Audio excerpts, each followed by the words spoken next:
Hello there, everyone. Welcome to my impressions video of the recently concluded Marvel Rivals closed alpha test.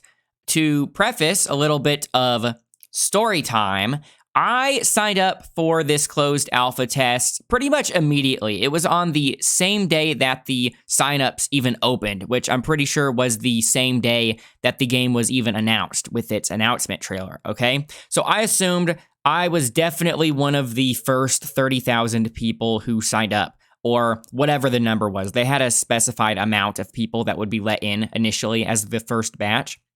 And because I signed up immediately, I assumed I was definitely safe, right? So then I thought, I don't have to worry about this at all until the alpha comes out, and then I can just, get my code and play the game. I don't need to think about it anymore, right? So eventually, as the date approached, right, as the closed alpha test got closer and closer, I started hearing talk about how the alpha codes were starting to be sent out. So I checked my email and saw that I did not have it yet. So I just assumed, okay, maybe they're not sending all of the alpha codes out at the same time, right? I'll just wait a few days. And then if I don't have my code by the time the alpha actually starts, that's when I'll get worried, right? So then the actual day comes, or it's the day right before the alpha test, and I still don't have my code in my email. So I think, okay, maybe they sent me the code in my spam. So I check my spam, and guess what I find there in my spam folder? They did send me an email, but it was not the code. They sent me this supplemental questionnaire that needed to be filled out before they could send me my code. So obviously I went ahead and filled it out, but by the time I filled it out, it was after the alpha codes were already sent out, and I never ended up getting my alpha code sent to me through email, right? And I think this is especially ridiculous because I haven't mentioned it yet, but when I initially signed up, when the signups originally opened, back when the game was announced and the alpha test was announced, like I said, I signed up for it, but what I didn't mention was that the original sign up that I did entailed filling out this questionnaire, questionnaire of, it was essentially asking demographics information. It was asking what kind of games do you play, how much time do you spend gaming per week, stuff like that. I guess they were just trying to get demographics information for their player base, right? So this supplemental questionnaire, I'm not referring to the original questionnaire. This was literally a supplemental questionnaire as it is titled. So it really just felt as if they were moving the goalpost without warning me about it, because this supplemental questionnaire was sent just a few days before the alpha test even started.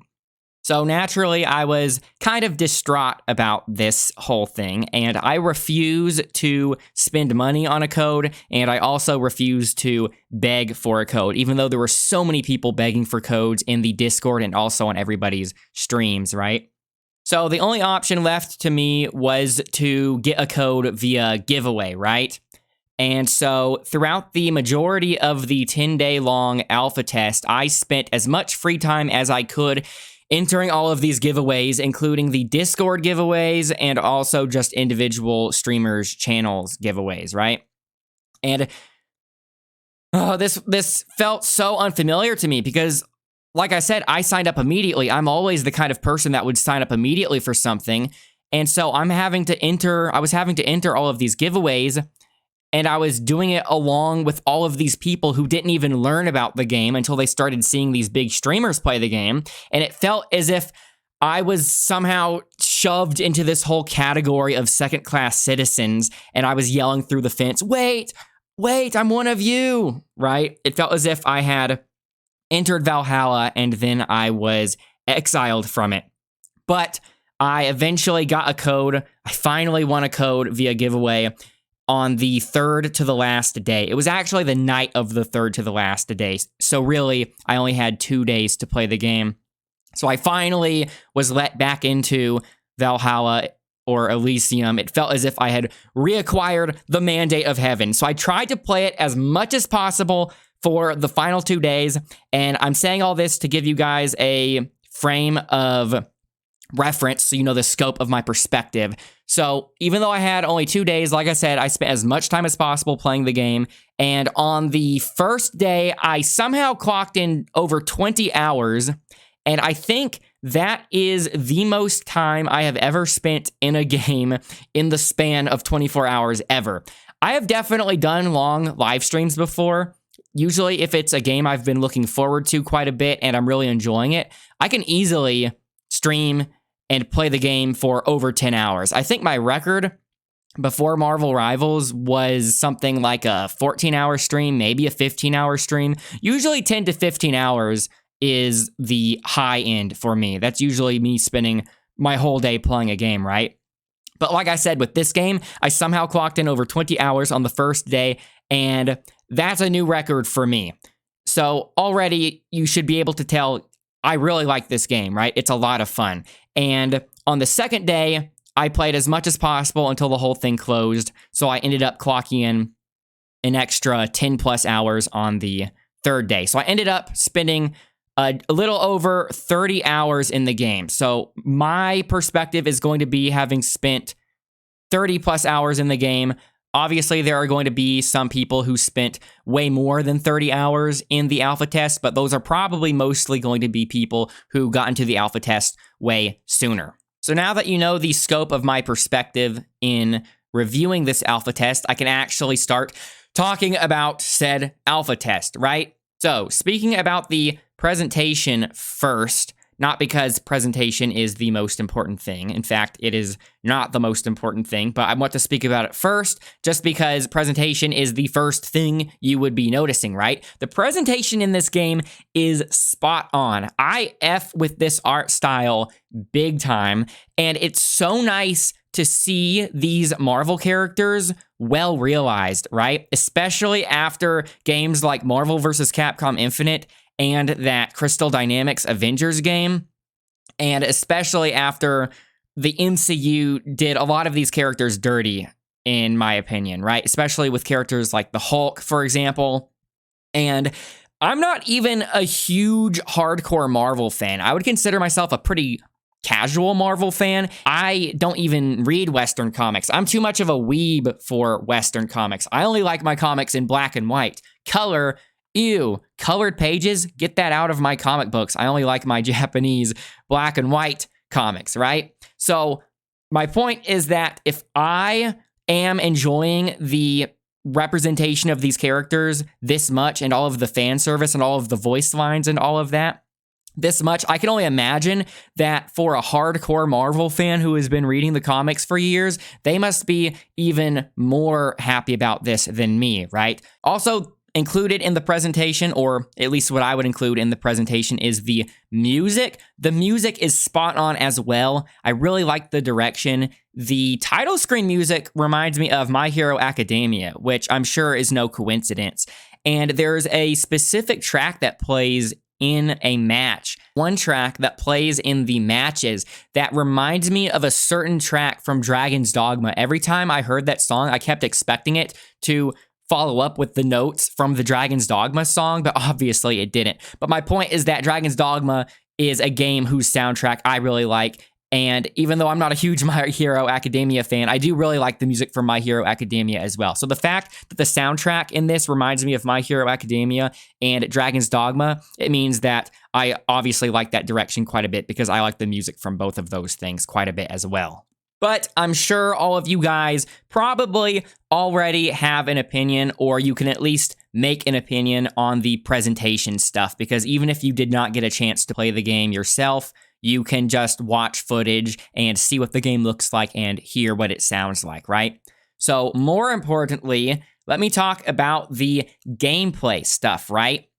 Starting with the characters, because with it being a hero shooter, the majority of the gameplay talk is going to entail talking about the characters that you play as, right? So this alpha test had a total of 19 characters, which is a lot for an alpha test, first of all. But not only were there a lot of characters, not only was there a high quantity of characters, but they were all really fun. All of the characters I played, I will elaborate more on individual characters on the end part of the video. I want to save my thoughts about character balance and individual character movesets for the end, because that's going to be somewhat separate. Right now, I'm still talking about the game in general. But out of all of the characters that I messed with, and from what I heard of the characters that were being played by my teammates that I was queuing up with, they all have so much more tech than any character from Overwatch. And I think that's why I find this a lot more fun than Overwatch.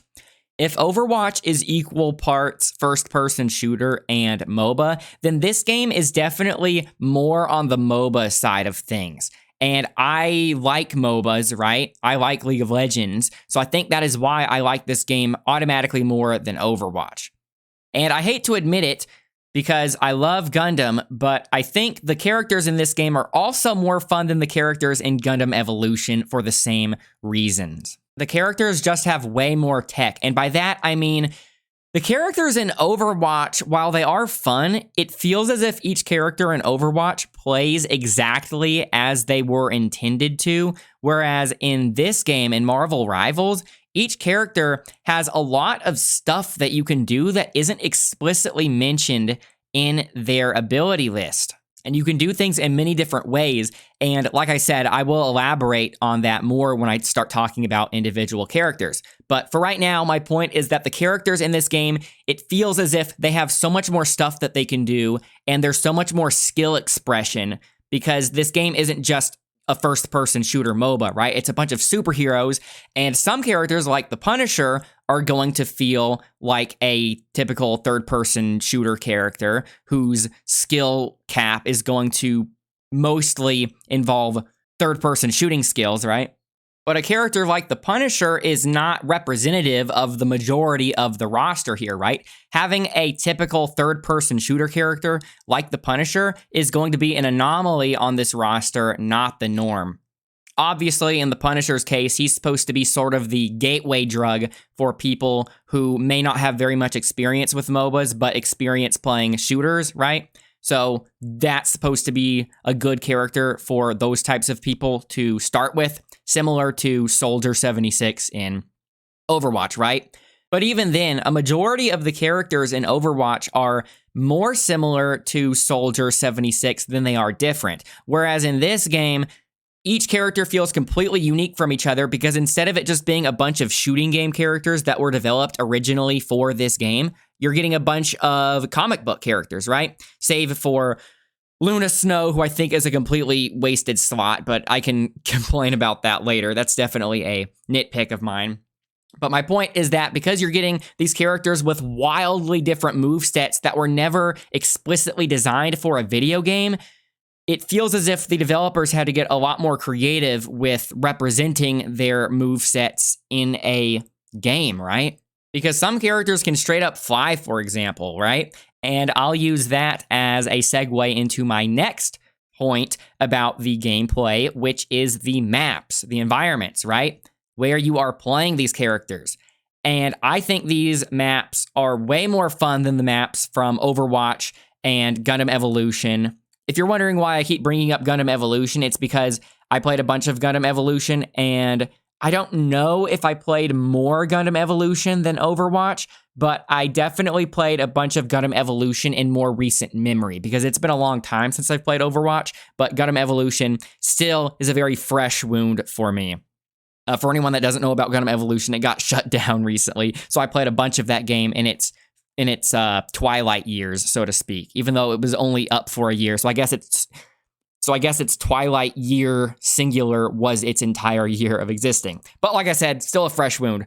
But I really liked that game. I really liked Gundam Evolution. So when I keep saying that this is better than Overwatch, I don't want you guys to think I'm just an Overwatch hater and I keep on dunking on Overwatch, because I really liked Gundam Evolution. So when I'm telling you guys that this has better maps than Gundam Evolution, you can know I really mean it. And one of the reasons why the maps are so much better in this game is because, like I was saying about how some of the characters can fly and how I was using that as a segue into talking about the maps, these maps have way more verticality than the maps in Overwatch or Gundam Evolution.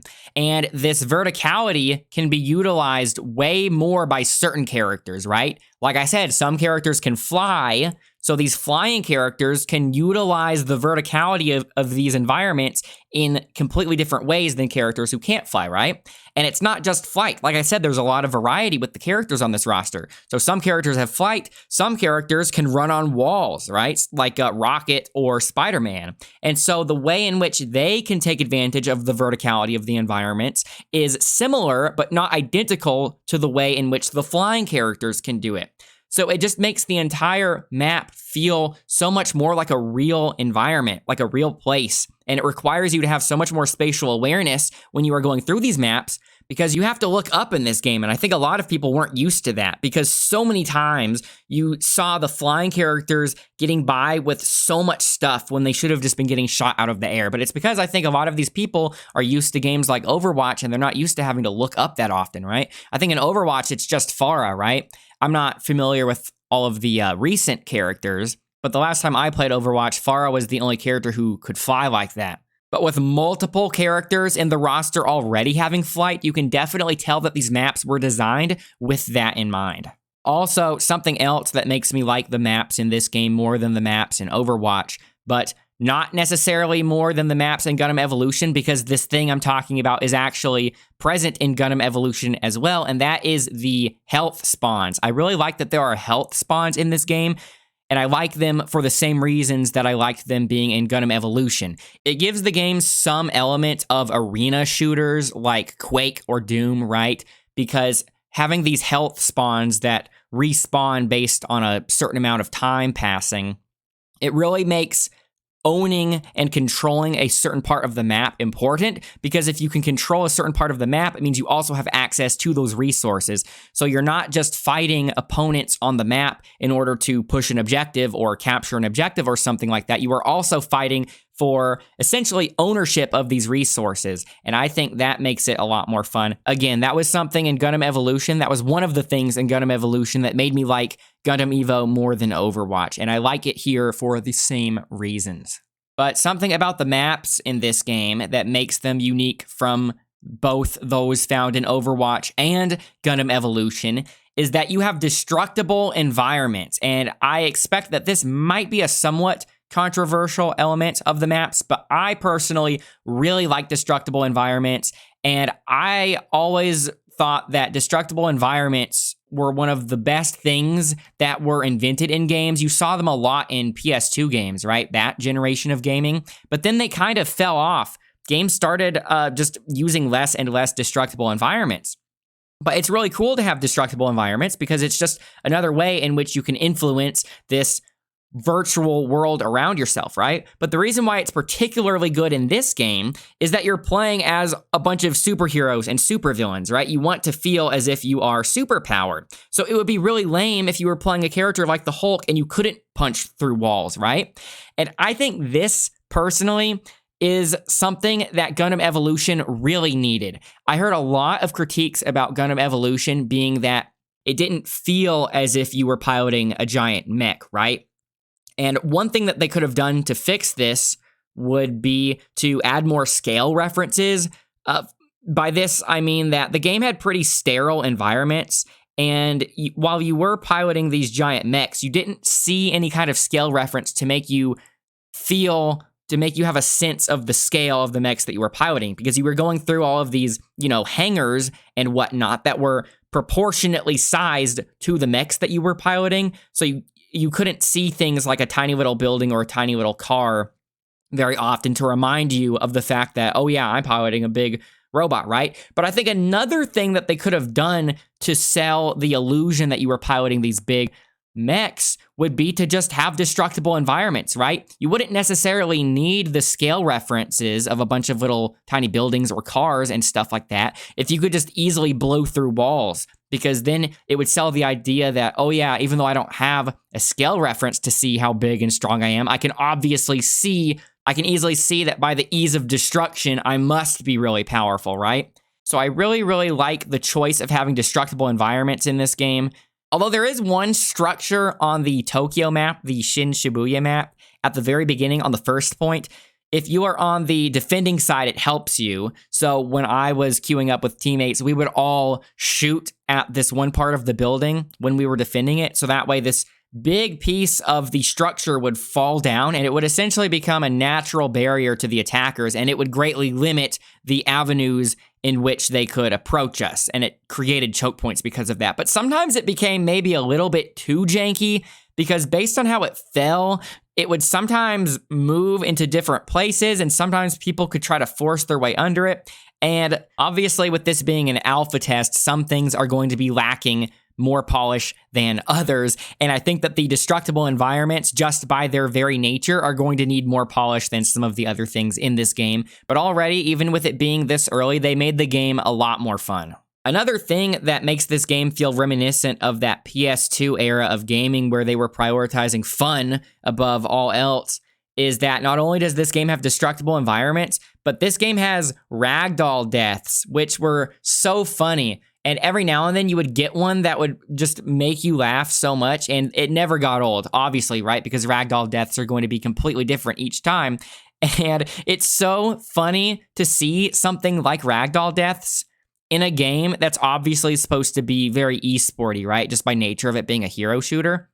So between the destructible environments and the ragdoll deaths, I'm really happy that even with this game inevitably being an esport of some kind, that they are still obviously prioritizing fun above all else. Some other things I liked about the game is that, at least in this alpha test, there was no roll queue, and I feel as if that's going to be a little bit of a controversial take because I heard a lot of people asking for a roll queue, so maybe I'm in the minority in actually appreciating the lack of roll queue, but Gundam Evolution never had a roll queue, and that was one of the reasons why I liked Gundam Evolution more than Overwatch, and it was never an issue in Gundam Evolution's case, because in Gundam Evolution, the lines dividing different classes or roles were kind of blurry, and each character or each mech was not just a cookie cutter example of an archetype, right? It was a lot more experimental, and that's also the sense I'm getting in this game, because in this game, they don't even say tank, DPS, or support, even though people inevitably started labeling the characters with those three labels.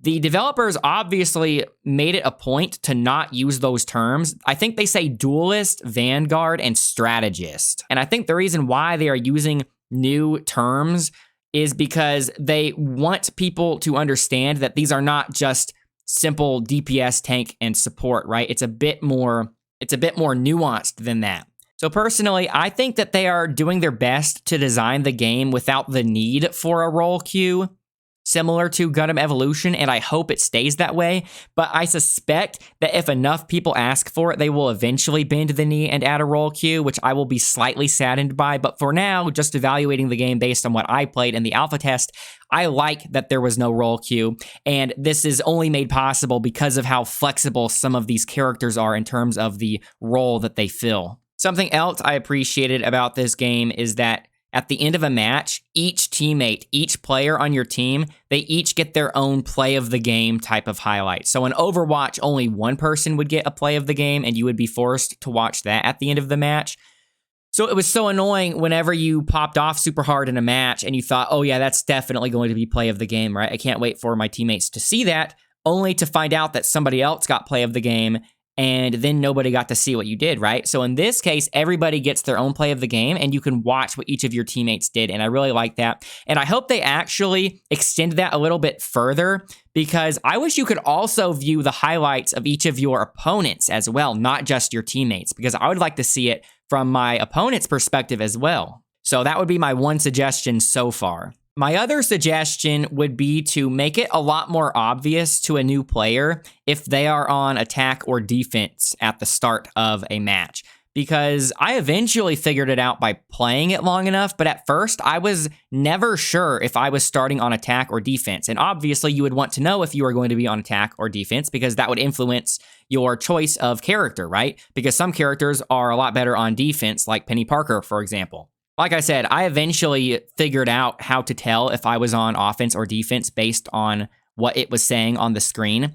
But it took me a while to figure that out, because instead of it just explicitly saying you are on offense or you are on defense, it'll sort of describe the lore of what's happening, and that makes it a little bit esoteric. So I think that is something else that they should fix. Not necessarily fix, because nothing about it is broken per se, but that would make the initial learning process of the game a lot smoother.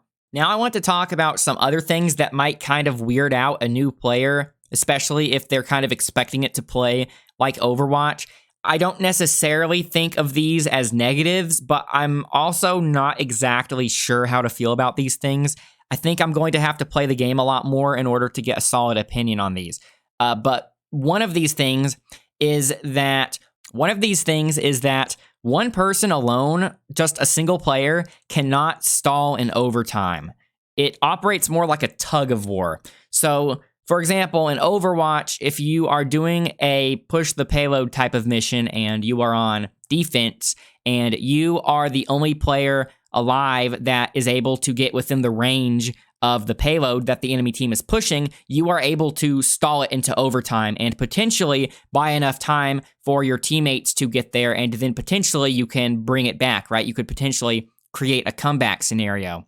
But in this game, like I said, it operates more like a tug of war. So if you are just by yourself and you are in the range of the payload, because this game does have a similar push the payload type of mission, if you are by yourself and you are trying to combat the payload from getting pushed by being within its range, but there is more than one enemy on the payload or around the payload, it'll essentially outweigh you and it'll get pushed anyway.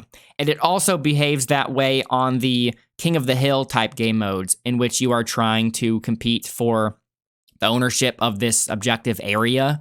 If you were to be on the King of the Hill area that you want to capture, even if you had teammates with you, you would need at least the same amount of people on your team as the amount of people on the opponent team on that King of the Hill area in order to make it go to overtime. Or at least that's what it seemed like. I would be lying if I said I understood how the rules work completely. Again, I only played this game for 2 days.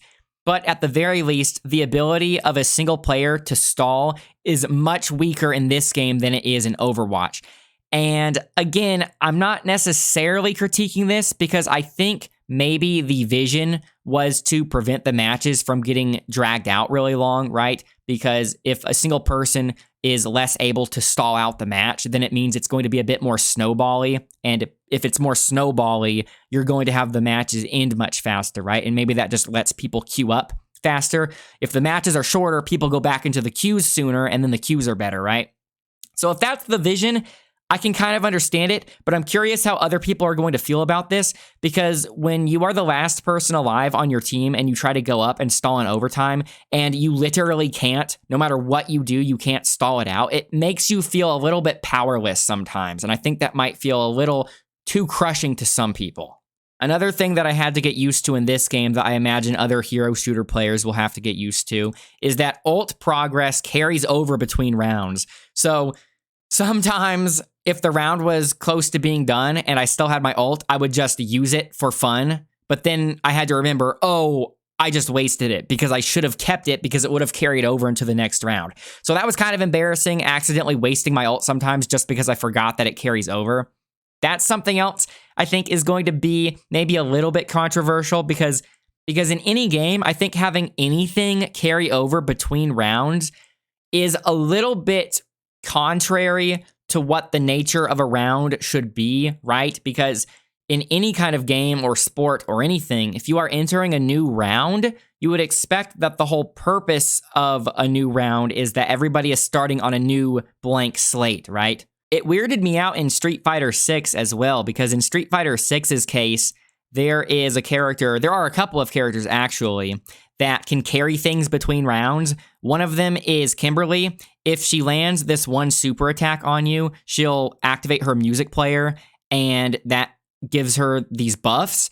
And if you go into the next round, her music player is still on, so she carries that buff into the next round, which I thought was BS. And there's also a character, Manon. She has this judo throw command grab, and every time she lands it, she gains a medal, up to 5 medals, and with each extra medal, her command grab does more damage, and that carries over between rounds. So it feels really disheartening fighting her sometimes if she gets 5 medals really early, right? When you fight her, you really want to just beat her 2-0, because if it goes to a tiebreaker, it means she's probably going to have more medals, because in that case, the match is going to be going on longer, right?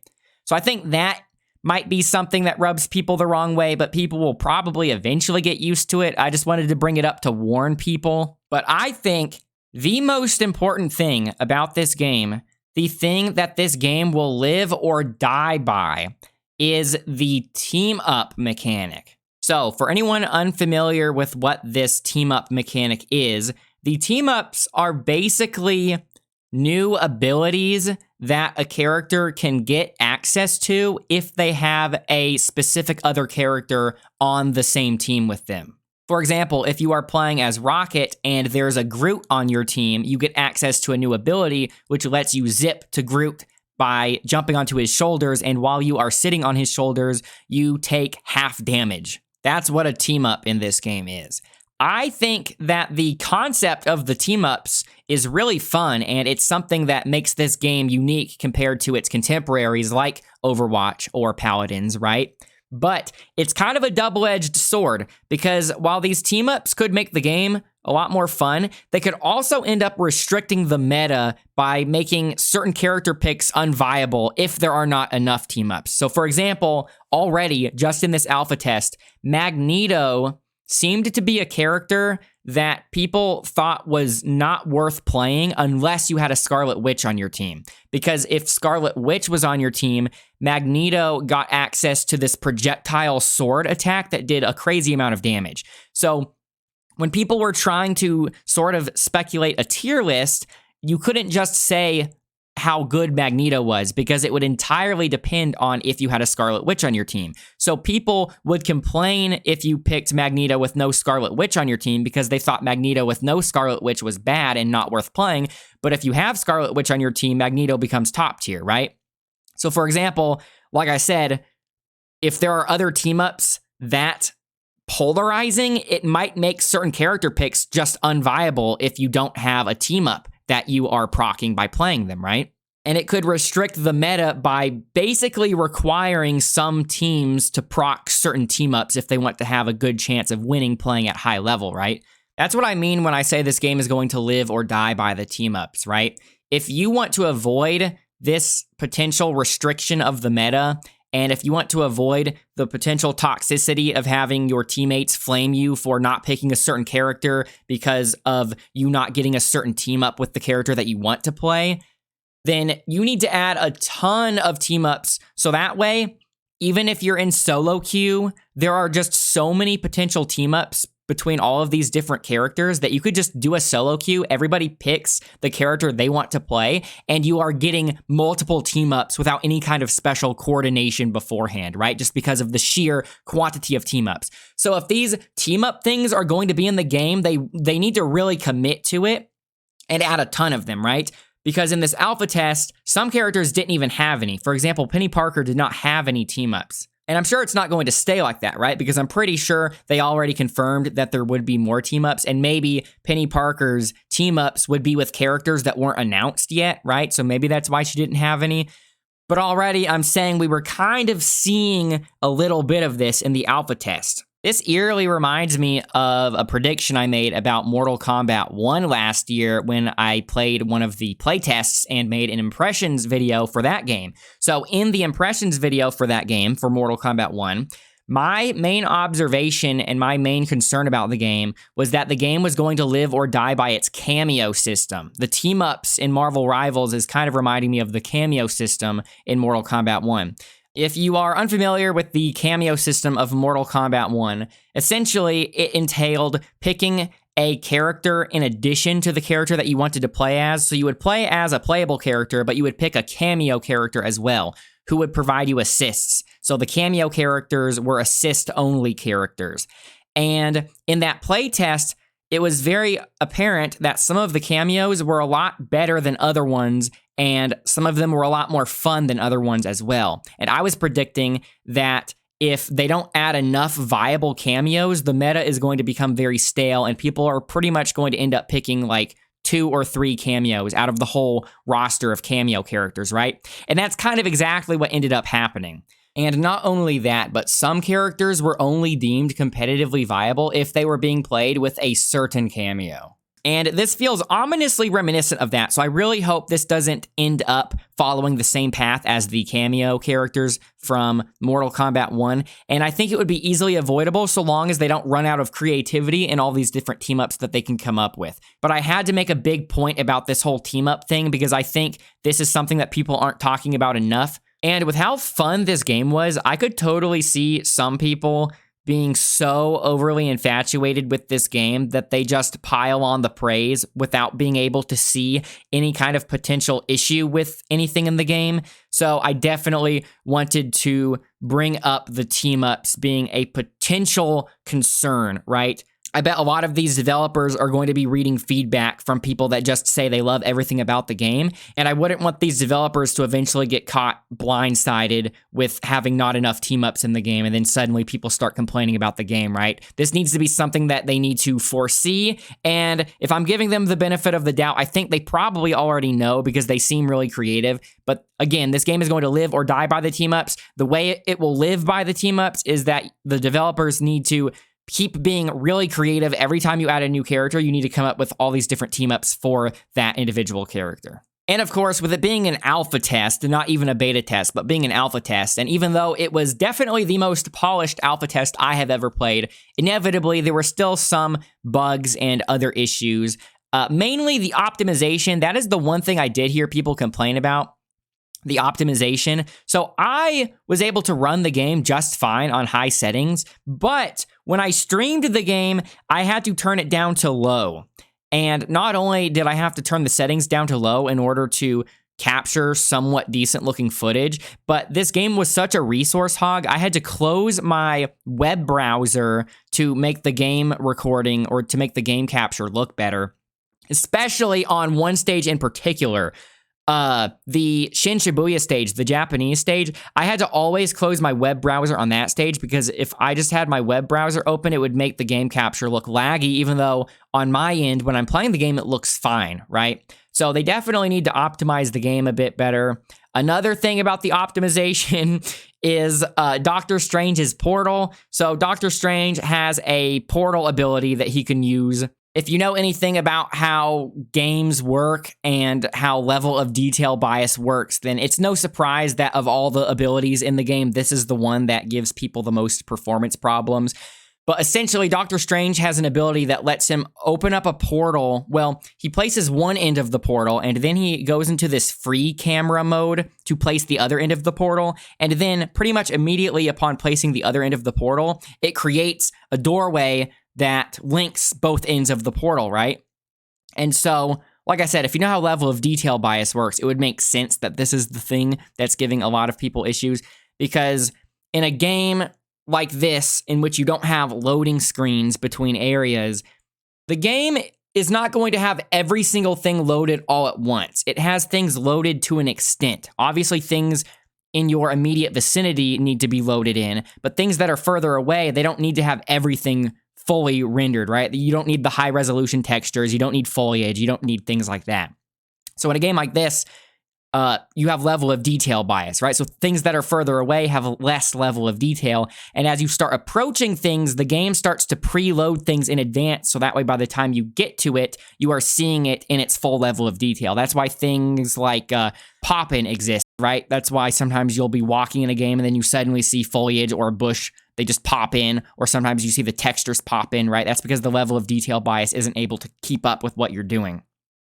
So when you have Doctor Strange free camming it up, and he's able to place one end of the portal wherever he wants as he's free camming, and then players that are standing around either end of the portal, as soon as the portal has two ends and it connects those two places, those players' computers, those players' games have to immediately load in this entirely other area that isn't close to them, right? That's going to have a low level of detail. So then suddenly it has to fully render everything, because as soon as the portal spawns, you're able to jump through it and end up at the other area. So obviously this could be optimized better by just coding it better. You would probably have to base it on where the Doctor Strange is free camming. So wherever he is free camming, you would have to know there's a possibility that he would place the other end of the portal there. So wherever the Doctor Strange is free camming, you would have to have that information communicate with the other people's instances of the game, the other players' instances of the game, and have their computer kind of start pre-rendering the level of detail wherever the free cam Doctor Strange is. So that way, whenever the portal opens, it doesn't just suddenly hit their computer with this need to render all of this stuff. And what's funny is that every player I heard complain about this, because I watched a lot of Marvel Rivals streams while I was trying to reacquire the Mandate of Heaven by getting a code giveaway one, right? Every time I saw this happened to them, every time I saw them complain about it, it was because it was lagging their game, which is really funny because they were considering it not just a utility ability, because on paper, the portal would be a utility ability, right? But in practice, it was actually an attack on their computer. It was an attack on their performance, right? Pretty funny. But in my case, for some reason, it never lagged my game. Instead of lagging my game, it would drop the resolution tremendously. So everything on my screen would become incredibly blurry, which is better than it being laggy, right? Even though it felt as if I needed to put on glasses. So to other people, the Strange Portal was an attack. But when a Strange Portal happened while I was playing, it essentially just telegraphed that an opponent, Doctor Strange, was using the portal. So every time I saw my resolution drop tremendously, I could warn my teammates, hey, they opened a portal, look out for some kind of ambush, right? Because a lot of times Doctor Strange would try to hide a sneaky portal and have it be behind your team or above your team or something like that. So in my case, the Doctor Strange portal hurting my performance was actually hurting the Doctor Strange player, not me, because it was just telegraphing to me that he was using it, right? But I'm sure they are going to optimize the game better, or at least the Doctor Strange portal, because like I said, everybody playing the game had some kind of issue with the Strange portal. When it comes to actual bugs that may not have been specifically noticed, for example, and I caught footage of this, I think it was in my match versus one of the devs. Penny's spider nest, sometimes when you place the spider nest down, it will place the spider nest, but it doesn't cover the surrounding area with the web. It'll sort of get caught on the geometry of the environment, and the web will be in the air instead of on the surface of the ground or whatever the objects are surrounding it. But also, the thing I'm thinking of specifically in my match versus the dev, once I placed the spider nest and it used up my ability cooldown, but the spider nest was just not there. So I think Peni Parker's spider nest might be a somewhat buggy ability, which is kind of understandable because of the way that the web interacts with the environment.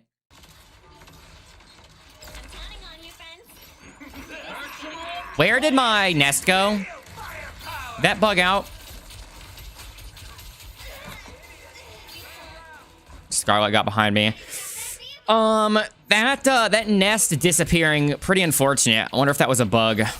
Some other miscellaneous bugs were, sometimes the voice lines were missing. Obviously, voice lines are important in a game like this because voice lines will communicate information to your teammates and also the enemy team, because you have specific voice lines tied to different ultimates, for example, right? Those are the types of voice lines I'm talking about missing, but it was pretty rare, and that kind of stuff is to be expected. So I'm sure they'll fix the missing voice lines, but I can't believe those were the only issues in an alpha test. Again, I can't believe how polished this game was for it being an alpha test.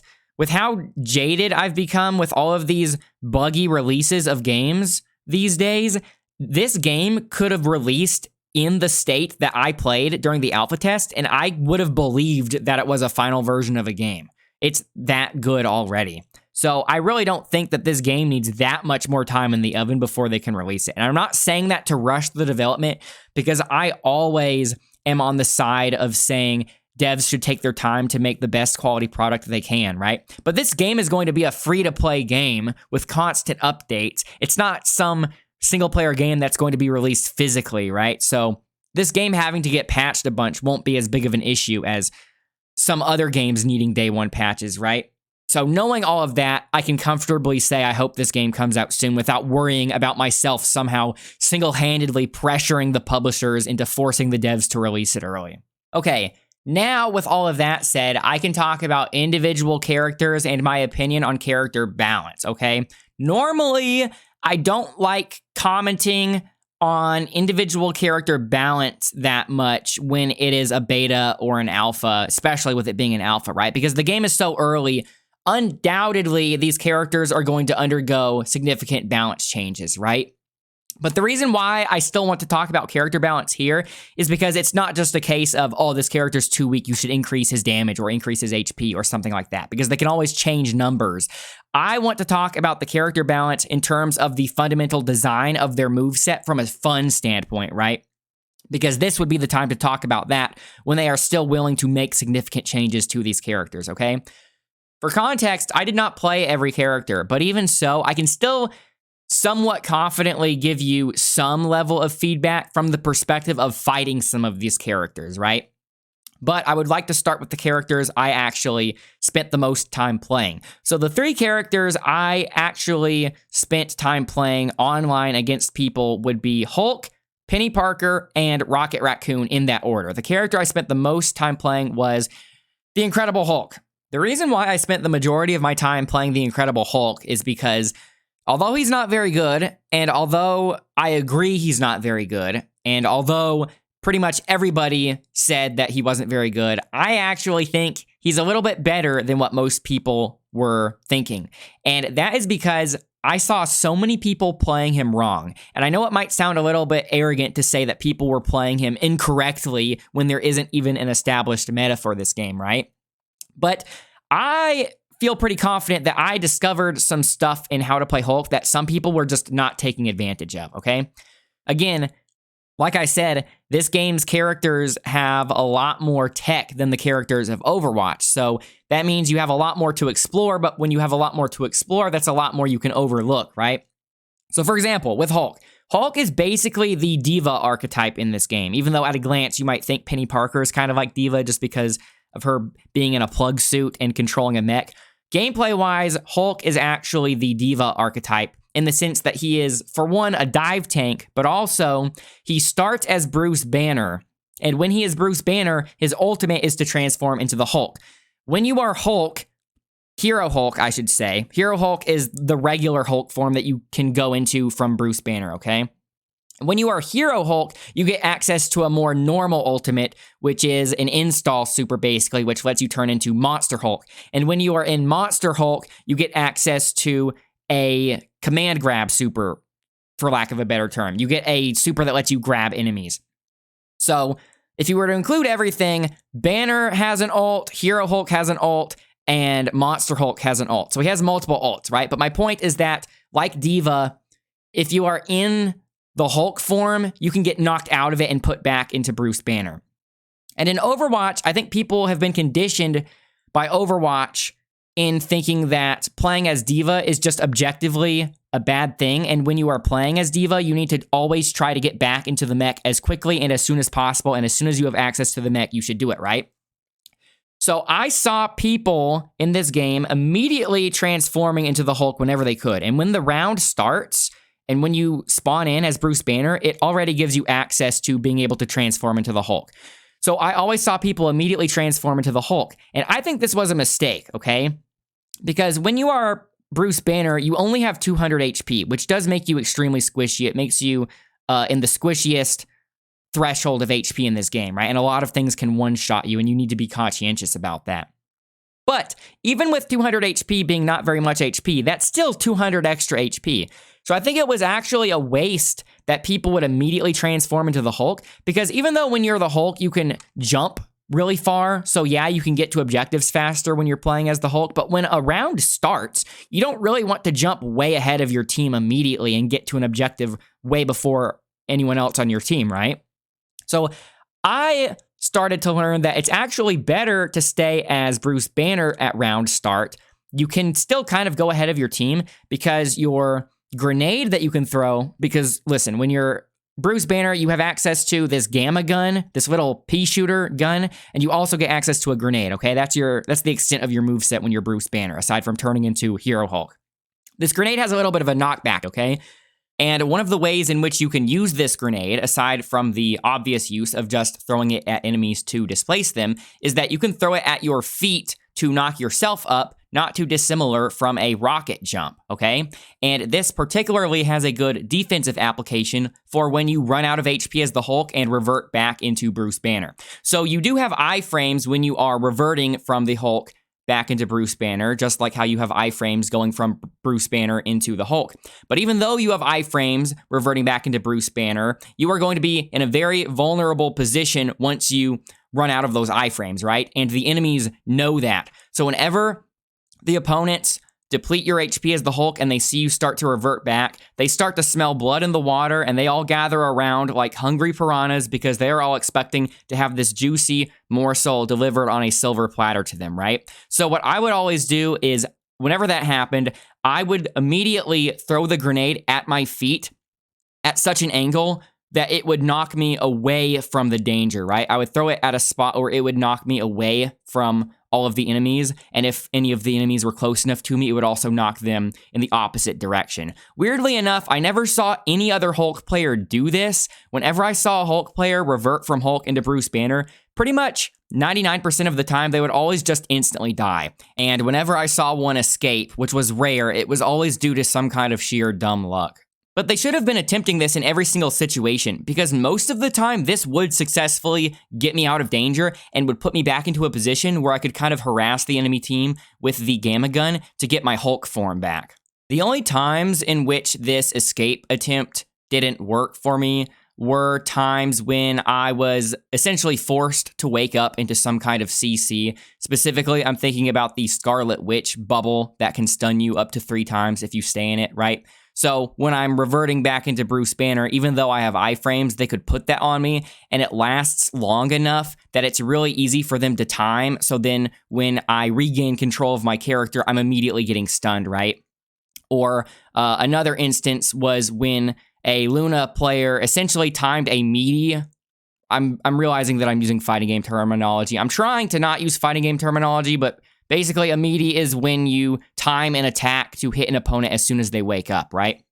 So this Luna essentially hit me with a meaty attack as soon as I regained control of my character, which froze me. And so because she timed it right, I got frozen before I could actually throw my grenade, or at least before the grenade could explode and knock me back, right? So instances like that, this wouldn't work. But I don't think any of these instances were specifically deliberate by the opponent players. I don't think they were deliberately trying to time their CC to prevent me from escaping, because I don't think they were even considering that I was going to use the grenade to get out of there, because like I said, I never saw any other Hulk player doing this. So I think the few instances in which I had to wake up into a stun were just complete coincidences. But I bet once more Hulk players start using the grenade to get out of situations like that, more people are going to start expecting it, and then more people might start actually deliberately putting a CC on a Bruce Banner so they can't do such a thing. But then I started wondering how I could use this rocket jump, for lack of a better term, this grenade hop, more offensively instead of just using it as a defensive thing, right? So I was thinking, okay, what if I'm walking and I look down and I throw it at my feet? Could it like hop me forward? Unfortunately, if you look straight down and throw it at your feet while you are walking forward, you can't really walk over it enough to make it launch you forward. It kind of just launches you straight up. But if you turn around really fast, which is easy because I play at incredibly high DPI, I play at really high mouse sensitivity. If you turn around and then throw it at your feet, it kind of launches you forward. So you can still do it that way. You just have to be able to do it blindly, essentially. You have to pick a direction, turn around 180, throw it down, and then as you are hopping through the air, you can turn the camera back. So you kind of have to do these backwards blind grenade hops. So even as Bruce Banner, you can get mobility to get ahead of your team, even without being the Hulk, okay? But my point is, you should stay as Bruce Banner at round start, because first of all, when you are approaching an objective with your team, if you're just walking up as the Hulk, all you'll be able to do is look at the enemy team from a distance, right? You won't be able to help your team or hurt the enemy at all. But when you're Bruce Banner, even though your only projectile attack is kind of weak, it's still more projectile damage than what you would have as the Hulk. So you'll be able to shoot at the enemy team for a while as Bruce Banner with your gun, and like I was saying, 200 HP, even though that's not very much HP at all, it's still 200 extra HP. So when people would skip straight to Hero Hulk without using Bruce Banner at all, not only were they neglecting the ability to deal ranged damage as they were trying to approach the enemy team, as they would be trying to approach the enemy team, but they were completely neglecting the meat shield that is Bruce Banner, because I found you should be using Bruce Banner as a meat shield, because when you transform from Bruce Banner into Hero Hulk, or Hero Hulk into Monster Hulk, or even during Monster Hulk's grab attack, which I will elaborate on, you have iframes, okay? So you can just walk up as Bruce Banner and play with complete reckless abandon, and as soon as you start taking damage, you have your trigger finger ready on the transform, right? So then as soon as you start taking damage, you react to it, and you transform into Hulk before you get burst down to 0 HP. And then as you're transforming, you can't take damage, and when you turn into the Hulk, it starts you with full Hulk HP. And keep in mind that when you're playing a tank, the goal of the tank is not just to absorb attacks or protect your teammates, right? And in Hulk's case, he's a dive tank. So it's not just to, dive the enemy team, because you would have to ask yourself, why do you want to dive the enemy team? You want to dive the enemy team not only to disrupt them, but to draw aggro, right? And drawing aggro doesn't necessarily mean taking damage. So if you are playing as Bruce Banner, you are going to be a very enticing, squishy target that everybody on the enemy team will want to attack, right? So as Bruce Banner, you're kind of able to dangle yourself as a carrot in front of these enemies that are going to be really bloodthirsty to finish you off when you have only 200 HP, right? So you're able to absorb even more aggro, maybe not absorb, but you're able to draw even more aggro as Bruce Banner than the Hulk, because when you're the Hulk, people see you, they know they won't be able to burst you down. But when they see a Bruce Banner, it's so much more enticing to shoot you. So you're able to kind of be like a little gremlin with your grenade hops as Bruce Banner to draw as much aggro as possible until you have to pop the Hulk transformation when you think you're about to get burst down. Or if you think you're about to get headshot, right? Because a headshot literally will take you from 200 to 0. So you have to be really conscientious about where the high damage heroes are. When I say hero, I mean character, because I'm specifically thinking of Hela, and she's not a hero, she's a villain, right? Hela is able to one-shot you. So if the enemy team has a Hela or a Punisher that can shotgun you in one hit, you need to be very conscientious about where they are, and they might make you want to transform into the Hulk early. But otherwise, this whole game plan of having to keep your trigger finger ready on the Q key, assuming you have Q as the ult, having to keep your trigger finger ready on the ult to transform into the Hulk as soon as you see your HP starting to get burst down, I thought that was really fun and exhilarating, and that was one of the reasons why I liked playing him. Because even if you're only going to absorb like 50 or 100 damage as Bruce Banner, that's still an extra 50 or 100 HP that you got to save, because otherwise, you would be a Hulk with 50 or 100 less HP, right? And every bit of HP matters, because even as the Hulk, you can get burst down really fast if everybody on the enemy team attacks you. So that's one way in which I saw people not fully taking advantage of the Hulk's kit, or two ways if you're including using Banner and using the grenade hop, if you're including those two things as separate things. But another thing is that even though you have iframes when transforming from Banner into Hero Hulk or Hero Hulk into Monster Hulk, you are stationary, right? And you don't necessarily want to be wasting time. You want to optimize every little thing in a game like this. So also, when you are playing as Banner, not only can you use the grenade hop just to get around, but you can do a grenade hop and then transform mid-air when you're doing the grenade hop. So even though you still have iframes when you're transforming, you're also moving forward instead of just being still, wasting time. So it lets you get into the enemy team. You can grenade hop through the air and essentially drop in like a paratrooper by transforming mid-air. So then by the time you land, you will have already transformed, or you will be really close to finishing the transformation, right? You can do this from Hero Hulk into Monster Hulk as well, because Hero Hulk gets a really big jump, and obviously during that really big jump, you can transform into Monster Hulk and already be transformed by the time you land, so you're not just wasting time transforming on the ground. So that's another little optimization you can make. Speaking of Monster Hulk, I'm pretty sure I already said that his ult in Monster Hulk is this grab attack, which also has iframes. So initially, I was thinking this attack wasn't very good, right? Because although it's a grab that does an okay amount of single target damage, it's only single target, And every other ult, all other ults in the game besides Hulk's, has the potential to affect an entire team, right? Whether it's a support ultimate or a damaging ultimate, the damaging ultimates could potentially hit everybody on an opponent team, and a support ultimate has the ability to help out everybody on your own team, right? Whereas in Hulk's case, you can only grab a specific enemy, okay? So I was thinking that inherently kind of makes it not very good. But then I learned you have iframes during this. But it's kind of a double-edged sword, because although you have iframes, the enemy has iframes as well, okay? So you can't get hurt when you're doing this, and it lasts like 5 seconds, okay? So you're kind of just going to stand around and be useless for 5 seconds. So you're going to kind of sacrifice 5 seconds in order to put yourself into iframes, but also putting your opponent... When I say you're putting your opponent into iframes, you are still doing damage to them, but they can't take damage from any other sources, okay? But even though you and your opponent can't take damage from any other kind of sources, you can still get healed. So I found that instead of just immediately going for the grab... Also, by the way, the grab doesn't even do that much damage in general, and when you are in Monster Hulk form, you're in Monster Hulk form for about 10 seconds, okay? And the clap that you can do in Monster Hulk form is way more damage, and it can actually go through enemies. It pierces enemies. So having an influence on a team fight, the clap is just way better in general to do spread damage amongst an entire enemy team, okay? So it's kind of bait to immediately go for the grab, first of all. It's better to spam the clap, okay? But another reason why you wouldn't want to go for the grab immediately is because if you grab a squishy target, you might be incentivized to grab a damage dealer, right? You might want to grab a Punisher or Hela or someone like that with the grab. But while you are doing that, they can't take any extra damage from any other sources, and their teammates are going to see that they're getting grabbed by the Hulk, so they're just going to start healing them up. So you don't want to grab somebody until a support is taken care of. You either want to grab the support, or you want to either kill the support or drive them away with the claps before grabbing somebody else, so you don't have to worry about the support being around to heal them while you are grabbing them, right? But another thing I was trying to get at is that you can get healed during this as well.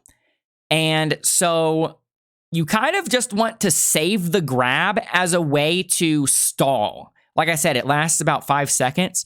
So you only really want to do this if your HP is getting low. So then when you are having invincibility, your teammates can heal you, right?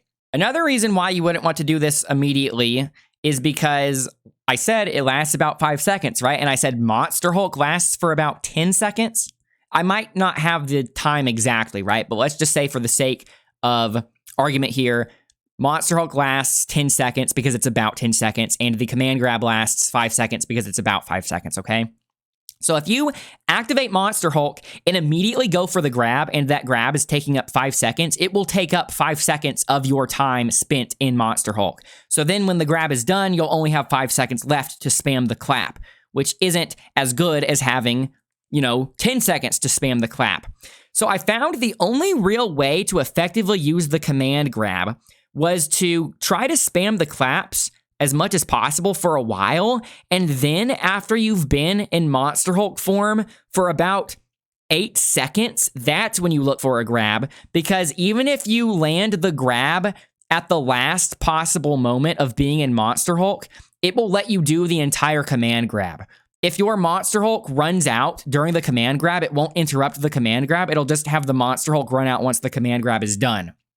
So if you are able to grab somebody with the grab ultimate at the tail end of your duration in Monster Hulk form, it essentially lets you squeeze out more time in Monster Hulk, and you're getting more value out of it, right? Because in theory, if you stay in Monster Hulk form for 9 seconds and then land the grab, that means you're going to be getting 14 seconds of being in Monster Hulk compared to just 10 seconds, right? So that's a big thing. Going for the command grab early was big bait. Some other things I learned about playing as the Hulk is that he has this shield ability, which seems really lame at first because it has a bit of startup to it, and it doesn't last very long. It only lasts for like 1 second, maybe 2 seconds. It's not very long at all. And like I said, it has startup, right? But what I learned about this is that it can block any kind of damage source in the game, okay? And there are a lot of really damaging burst attacks that can ruin your team in this game, specifically thinking of Scarlet Witch's ultimate and Iron Man's ultimate, for example, okay?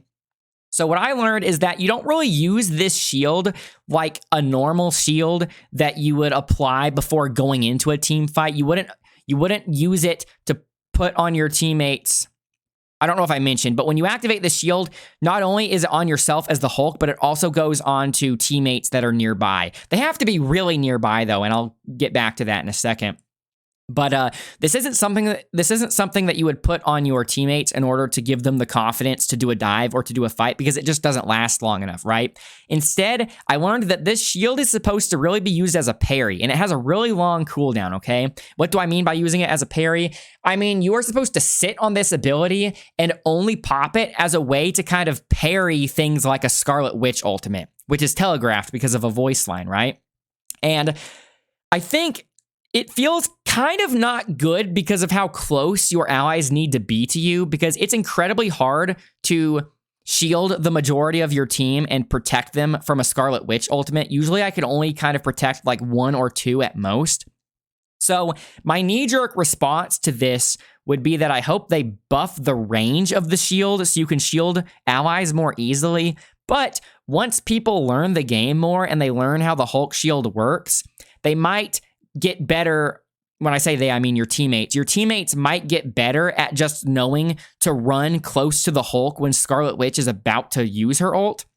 So then, if I'm playing as the Hulk, I don't need to worry about having to, run around and get close to everybody if they're all going to naturally run to me expecting me to shield them. So like I said, my knee-jerk reaction would be to buff the range, but that might end up being less and less necessary as people start learning the meta a bit more.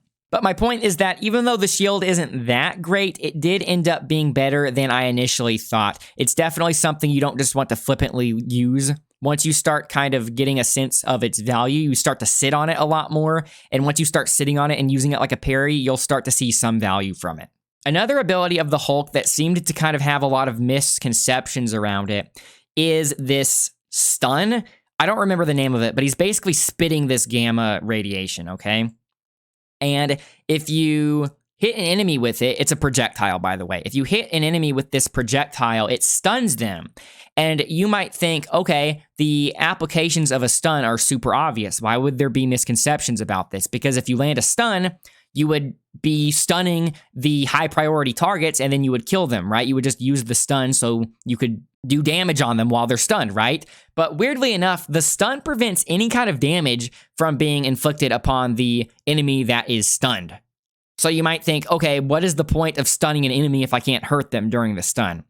Well, I agree, that is kind of weird, and it makes it not entirely useful, but I play Bard in League of Legends, and Bard has an ultimate that's a stun that is effectively the same thing because it creates stasis, and it means none of the things that are in stasis can interact with anything else. And so I'm already used to playing a character that can use that in a multitude of different ways. So I think if you are familiar with that kind of thing from League of Legends, think about Hulk's Gamma Spit as more of a stasis, like Bard's stasis with Bard's ult, rather than it being a stun that you would use to combo an enemy afterwards. Because once you start thinking of it like a stasis, instead of stunning a high priority target that you would want killed, you instead start to prioritize hitting targets that you would want to remove from a fight, right? So instead of stunning a target that you would want to kill really fast, like a support or a DPS, you would stun a target to remove them from the fight so you can more easily finish off a support or a DPS, right? So I actually ended up aiming my stun towards the tanks, like Groot, because I didn't want Groot to be spamming all of these walls and stuff to help peel for his supports and his DPSs, right?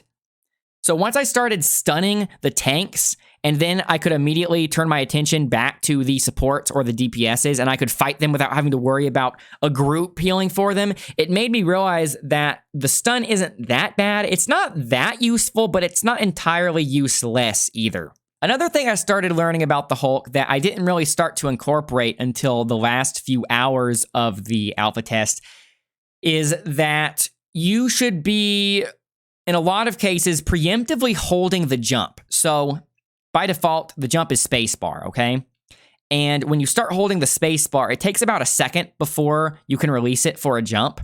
But even if you were to release it at the earliest possible opportunity, it wouldn't give you the full jump, because as soon as it shows the jump arc, it starts to go further and further and further, because the longer you charge it, the bigger of a jump you'll get, obviously to a certain extent.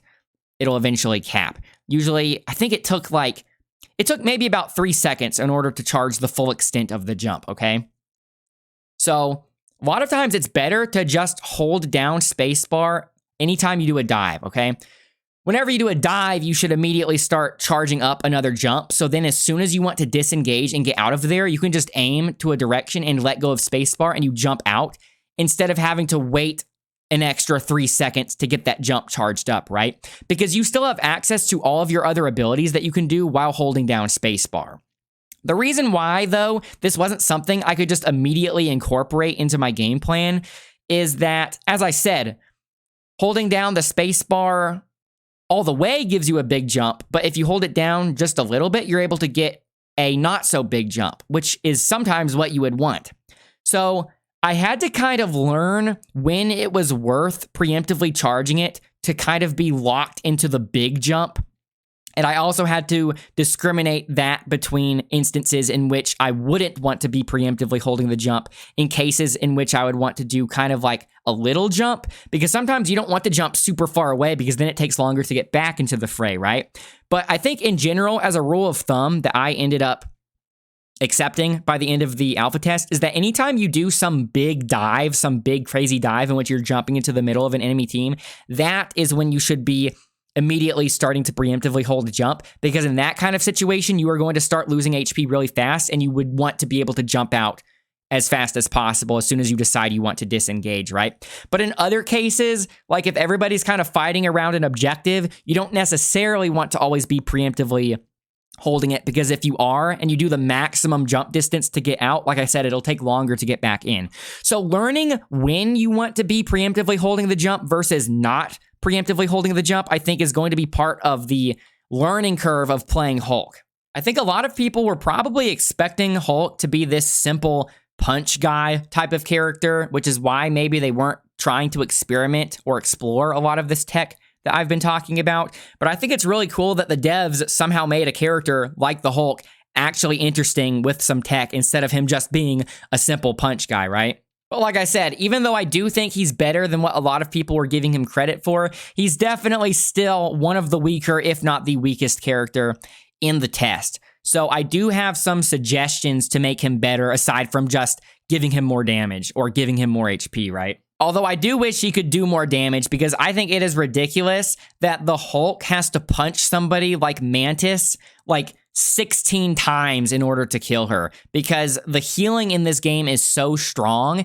If you are trying to punch somebody that can heal themselves, in a lot of cases, you cannot outdamage the healing. Luna Snow is an even worse offender of this, because Luna Snow's healing is insane. If Luna Snow is in her ult, you cannot do any damage to her as the Hulk, because the Hulk has such little damage and it's all sustained damage. Luna can out-heal all of it. So it feels ridiculous that you're playing this character that's supposed to hit really hard. You're playing the Incredible Hulk and you're sitting there punching this K-pop idol over and over and over, and it's doing literally nothing. And it feels kind of hopeless when that's happening. So I would say increase Hulk's damage like 500% to make it feel normal, but I could also definitely see them nerfing healing in general, and if you were to nerf healing in general, by proxy, it would make Hulk feel as if he's doing more damage. So you don't necessarily need to buff Hulk damage when they're probably going to nerf healing anyway. That is why I am just going to avoid mentioning anything about buffing his damage, even though I do think it's ridiculous that it takes him so many hits to hurt somebody like Mantis or Luna. So talking about fundamental game design things now instead of just tweaking numbers like damage or HP. First of all, I think his command grab should be better, and I can't tell if sometimes I'm just out of range. By the way, when I say command grab, I'm talking about his grab that he has access to in Monster Hulk form. I can't tell sometimes if I'm out of range or if the opponent is in some kind of special state where they can't be grabbed. For example, complaining about Luna again. When Luna Snow is ulting, I was never able to grab her out of that. I was never ever able to grab her out of that, even though I always tried.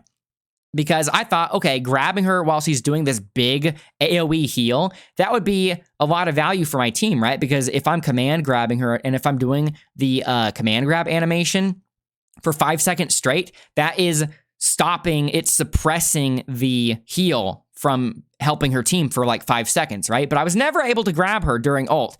Similarly, Hela has an ult in which she kind of goes up into the air, and it's basically a Call of Duty airstrike, okay? And I thought it would be so sick if I jumped up in the air and I did an anti-air grab on her, right?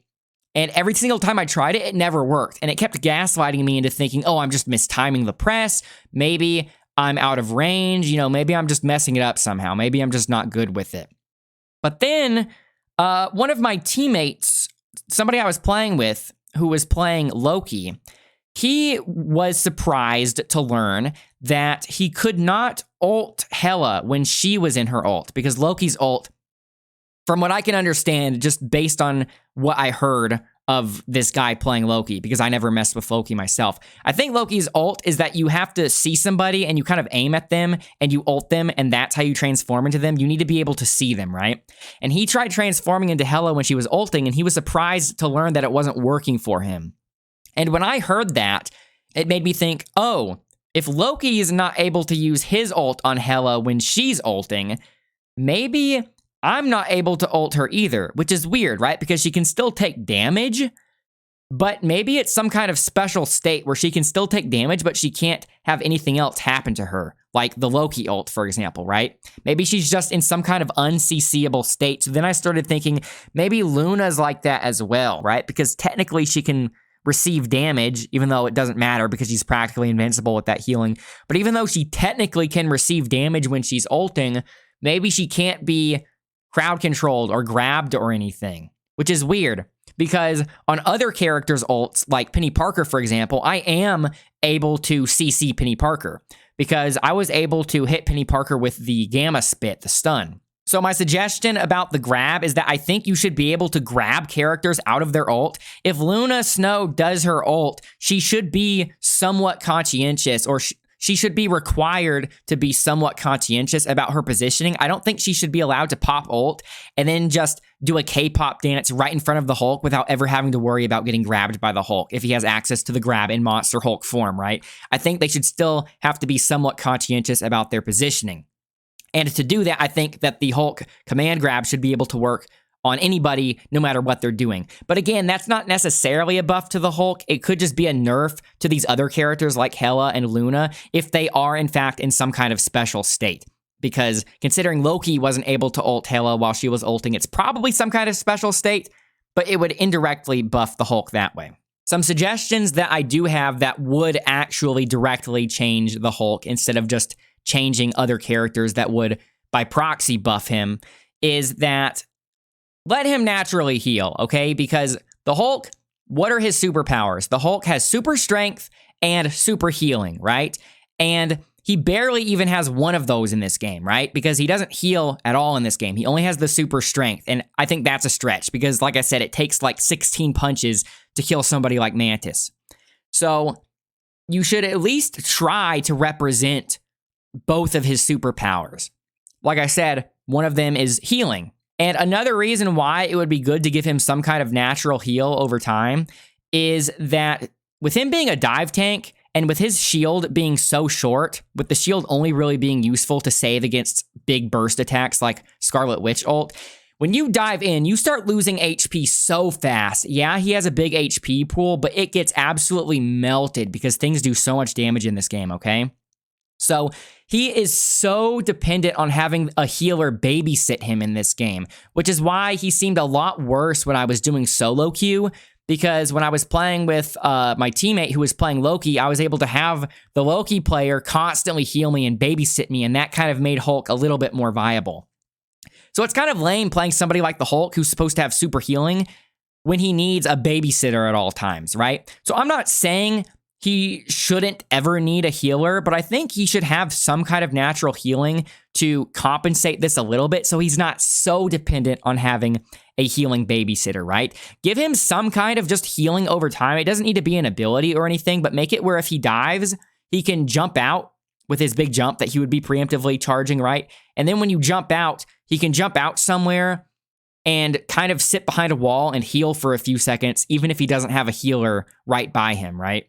And of course, if you were getting healed at the same time, his natural healing over time could stack on top of the healing that he's getting. And that could let him jump out and jump back in and jump out and jump back in way more often. And it would actually let you keep putting on the pressure on the enemy team, which is what a dive tank is supposed to do. Instead of having to always leave and then find the healer and let them heal you, nurse you back to health, I should say.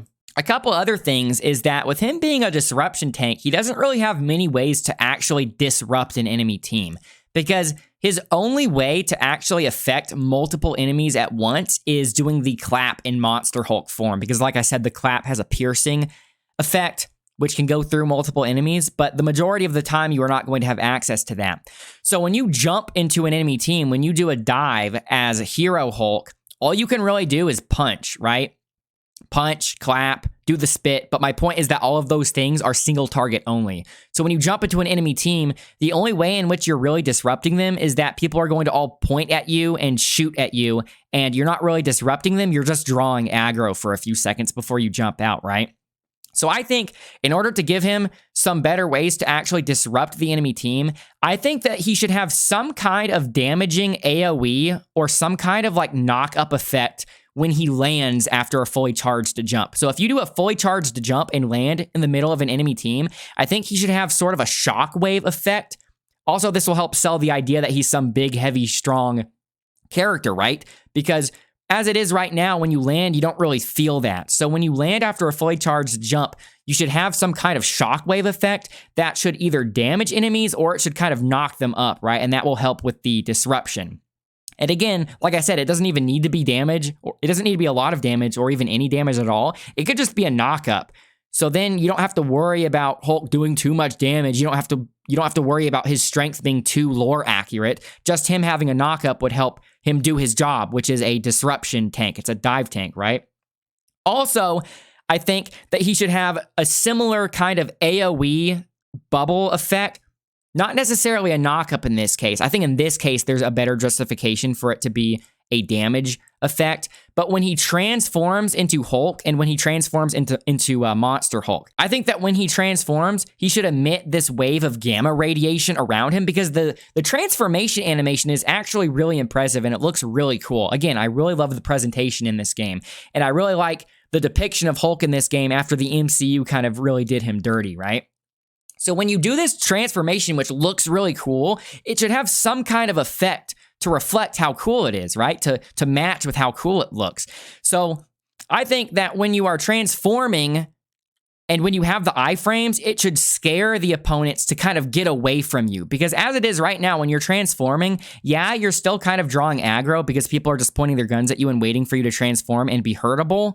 But I think it's kind of lame that they're able to just comfortably stand right by you and wait, right? When this transformation is supposed to be a scary thing. Also, like I said earlier, I started to develop the game plan of basically airdropping in like a paratrooper when I transform into the Hulk or Monster Hulk. So when I was Bruce Banner, I would do a grenade hop and transform into Hero Hulk during the grenade hop.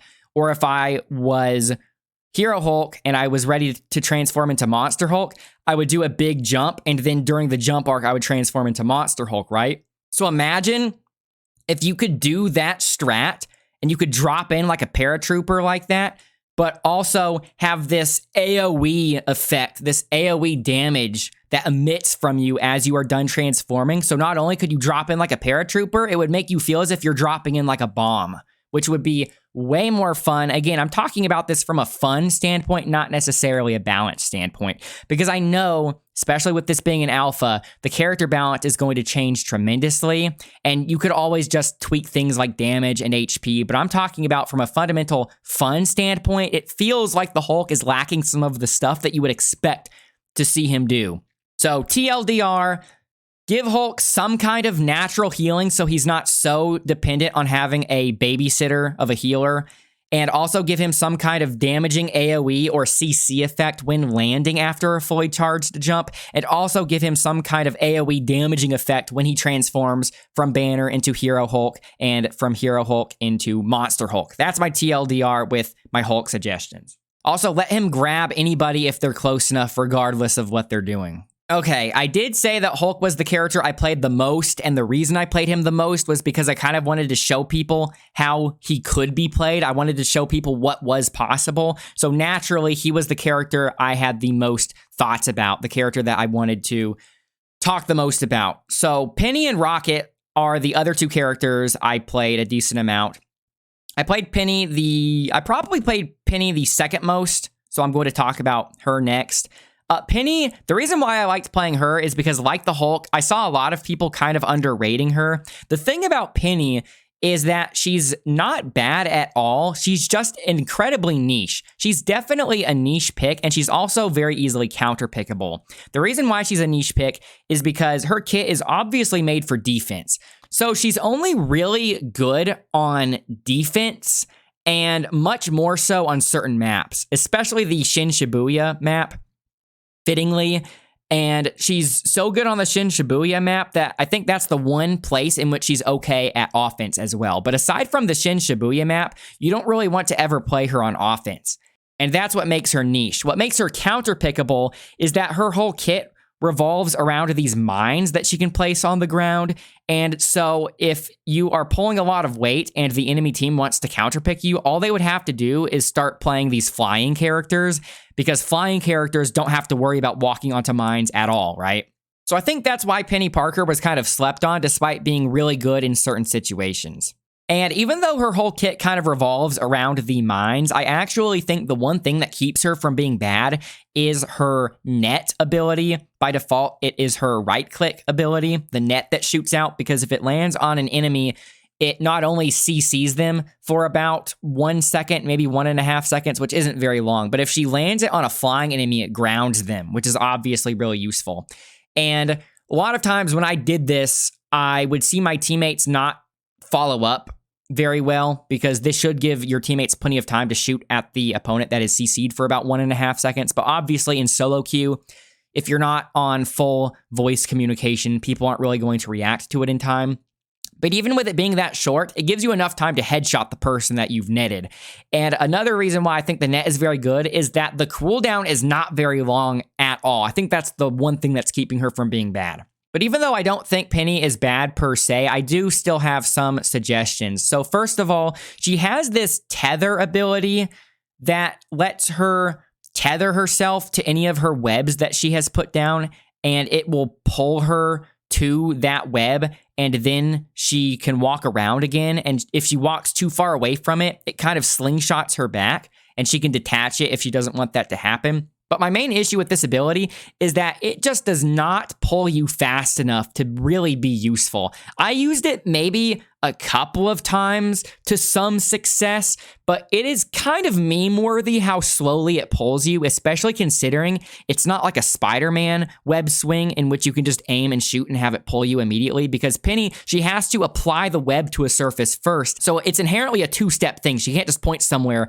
and pull herself to the thing she's looking at. It is limited only to things that already have web on them. Also, not only should the speed of this be increased in order to make it worth using, but also the range, because a lot of times when I was playing as her, when I actually thought to try this ability to get some kind of success with it, I would look over at my web to use the tether, but it was just barely out of range, which is weird because, like I already said, Spider-Man can just point anywhere and pull himself to it, and that has more range than Penny's ability, even though Penny's ability has more requirements.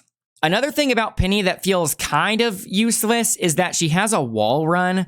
I didn't even know about this until I accidentally discovered it, and that's because I didn't see any other Penny ever use this ability. But she has a wall run, and the reason why it's not as good as a Rocket wall run or a Spider-Man wall run is that she can only go vertically up with this wall run, and she can't stay on the wall. She can only be moving up or falling, right? And so as a tank that is meant to kind of be a homebody by making all of these webs and mines in a spot to defend it, I don't know why she would ever have the desire. I don't know why a Penny player would ever want to climb up a building to go away from all of their mines that they have been setting up. Because Penny doesn't have any kind of actual self-peel utility. She doesn't have any kind of shield or anything like that, despite being labeled as a Vanguard. She only has the mines and the net, right? She has these external things to protect herself, but she can't protect herself with any kind of shield. So I don't think you would ever really want to leave your spider nest or your mines or your webs or anything like that. But I did find one use of the wall run, and I found this by accident, but it lets her vault over the Groot walls, which are insanity-inducing. So having the option to get out of the Groot walls is very nice when a lot of Groot players will try to trap you in the walls. But that is literally the only use I could find for it. And I doubt that the developers wanted that to be the only use. So I kind of want that to get maybe slightly reworked. Maybe as she runs up the wall, it could leave webs behind. So that might be another way in which she can apply webs to something. It would give her more options to tether, maybe. Because I don't know if you would want to put mines on the wall above a certain height, but maybe if they were to actually buff the range of the tether, like I was suggesting, and you're able to put webs really high up on a wall really fast, maybe it would give you kind of a quick escape if you wanted to disengage or something. Just an idea. I think it needs to have some kind of use. Maybe you could just make it be way faster, so then you could vault over the Groot walls even faster, if that's going to be the only use for it. And I do have one more critique about Penny, although this one is a bit of a nitpick because the tether and the wall run that I had suggestions for were actual gameplay changes. I was actually suggesting that they change the gameplay for those two things, whereas this thing that I'm complaining about is that her basic attack is definitely good enough, especially because she doesn't have to reload, and she's not supposed to be a damage dealer to begin with. She's a Vanguard. But I thought that the basic attack just doesn't feel good. I thought it felt a little lame, and I'm speaking purely in terms of game feel right now. Like I said, the basic attack definitely did enough damage, and I'm not complaining about its viability, because most of the time when you're doing damage as Penny, aside from people just walking into the mines, it's when you net somebody and then you get a headshot and you are dealing a decent amount of damage by landing the basic attack as a headshot on somebody that's netted. But like I said, it just feels kind of lame. It doesn't have very much punch. You're playing this mech and your basic attack just feels like a really lame, I was going to say pea shooter, but it doesn't even feel like a pea shooter. It has no recoil. It doesn't have any cool sound effect or anything like that. So I would like for them to make Penny's basic attack feel better just in terms of audio-visual feedback. Again, that one's a bit more of a nitpick. But overall, I did like Peni Parker a lot, and I really did like using her on defense to show people that she does have a use. And also, I'm sure Penny is going to be a lot more fun once we can do team-ups with her, because as of this alpha test, she had no team-ups at all, which made her definitely feel a lot weaker compared to some other characters that got buffed big time with certain team-ups, right? Such as Rocket. Rocket is the last of the three characters I played enough of to actually have a solid opinion on. And as I alluded, Rocket has probably the best team-ups in the alpha, aside from the Scarlet Magneto team-up. But in terms of Scarlet Magneto, that's just a single team-up, whereas Rocket has two team-ups that are both really good, and he can have both of them on the same team at the same time, okay? So one of his team-ups is that if he has a Punisher on his team, he can put down this device that if the Punisher stays within a certain range of, Punisher gets infinite ammo on his machine gun or his shotgun, and his rate of fire is also increased quite a bit. And I haven't mentioned it yet, but Punisher already makes the case for being the strongest character in this alpha test. It's either Punisher or Hela, okay? So with Punisher already being debatably the best character in this alpha and undebatably top 2, having something like this to make him even stronger is kind of crazy, okay? So that's already really, really good. His other team-up is with Groot. I think I mentioned this earlier when I was giving examples of what team-ups are, when I was explaining what team-ups are in general. But his Groot team-up not only gives Rocket more defense, as I said, when Rocket zips onto Groot's shoulder, it gives him damage reduction. I think it's half, which is crazy. So he effectively gets access to double HP when he's on Groot's shoulder. But not only is this good for obvious reasons, but something I learned after playing Rocket for a while is that when you zip to Groot's shoulder, it puts his otherwise very low hurt box high off the ground, right? Because Groot's tall and Rocket is short, okay? And so Rocket's this small character with a small hurt box, and when enemies want to shoot at you, they have to aim down, right? So when you zip to Groot's shoulders, you are now really high. And so it allows you to be even more evasive. And I saw a lot of lazy Rocket players would just sit on Groot's shoulders and stay there for the majority of the match. And that, in my opinion, is playing Rocket incorrectly. Because even though you might be tempted to AFK on Groot's shoulders, like a Yumi from League of Legends, for example, although you might be tempted to do that to get the defense buff, it's actually way better to get a sense of when you should zip onto Groot's shoulders and to jump back off, because you have access to an air dash. Well, I say air dash. You can dash wherever you want, including in the air, okay? You have access to this dash, so when you zip onto Groot's shoulders, you can dash off. You don't have to jump off and then dash. You can just immediately dash off wherever you're aiming. So knowing when to zip onto Groot's shoulders and back off allows for a lot more survivability. And like I said, Rocket's already a super evasive, survivable character because his hurt box is really small and he has these dashes he can do. So requiring the opponents to move their aiming from not only left to right to hit you, but also from low to high and back from high to low and vice versa by zipping onto Groot's shoulders and back off and back onto his shoulders and back off, it makes him way more survivable, and it makes it so annoying to hit him when he's just zipping around because it's basically a teleport onto Groot's shoulders. Do note that if Groot gets crowd controlled at all with Rocket on his shoulders, it will make Rocket fall off. So that is one kind of counterplay to this. So when I was playing Hulk, I would spit the Gamma Spit onto Groot if I ever saw Rocket on his shoulders, so then it would prevent Rocket from getting the defense buff. But I would usually try to shoot it at Groot anyway to prevent him from doing all of that wall spam with the ramen noodle walls. But anyway, my point is that one of the reasons why Rocket was so good in this alpha test is because of those two team-ups, okay? But his kit by itself is already really good. And because of those things, I would consider Rocket to probably be, if Punisher and Hela are S tiers that need to be nerfed, I would consider Rocket probably the bottom of S tier or the top of A tier. Rocket feels really, really good, and he has pretty much no weaknesses, but he doesn't feel overpowered, and the only reason I'm saying he's not overpowered is because the game considers him a support. Whatever it's called, Rocket is this game's version of a support, and when you compare him to other supports like Luna Snow, Rocket's healing kind of pales in comparison to how absurd the healing is on Luna, okay? So I think because he's outclassed in terms of actual support, in terms of the healing support, I think that's why I don't consider him in need of a nerf, but he's definitely not in need of any kind of buffs or anything like that at all. Hulk and Penny could definitely get some buffs, but Rocket, definitely not. In fact, even though I don't think Rocket necessarily needs nerfs, I would not be surprised if he gets nerfed in some way. The ways in which I would expect him to get nerfed, again, not asking for these nerfs, but if I had to predict how it's going to happen, I think they would either decrease his HP, okay, because he has 250 HP, which is on the low end, but he's a tiny little raccoon, and he's already really hard to hit because of his small hurt box and his ability to dash and his ability to zip onto Groot's shoulders and his ability to run on walls and his ability to hover. And Bruce Banner has 200 HP, right?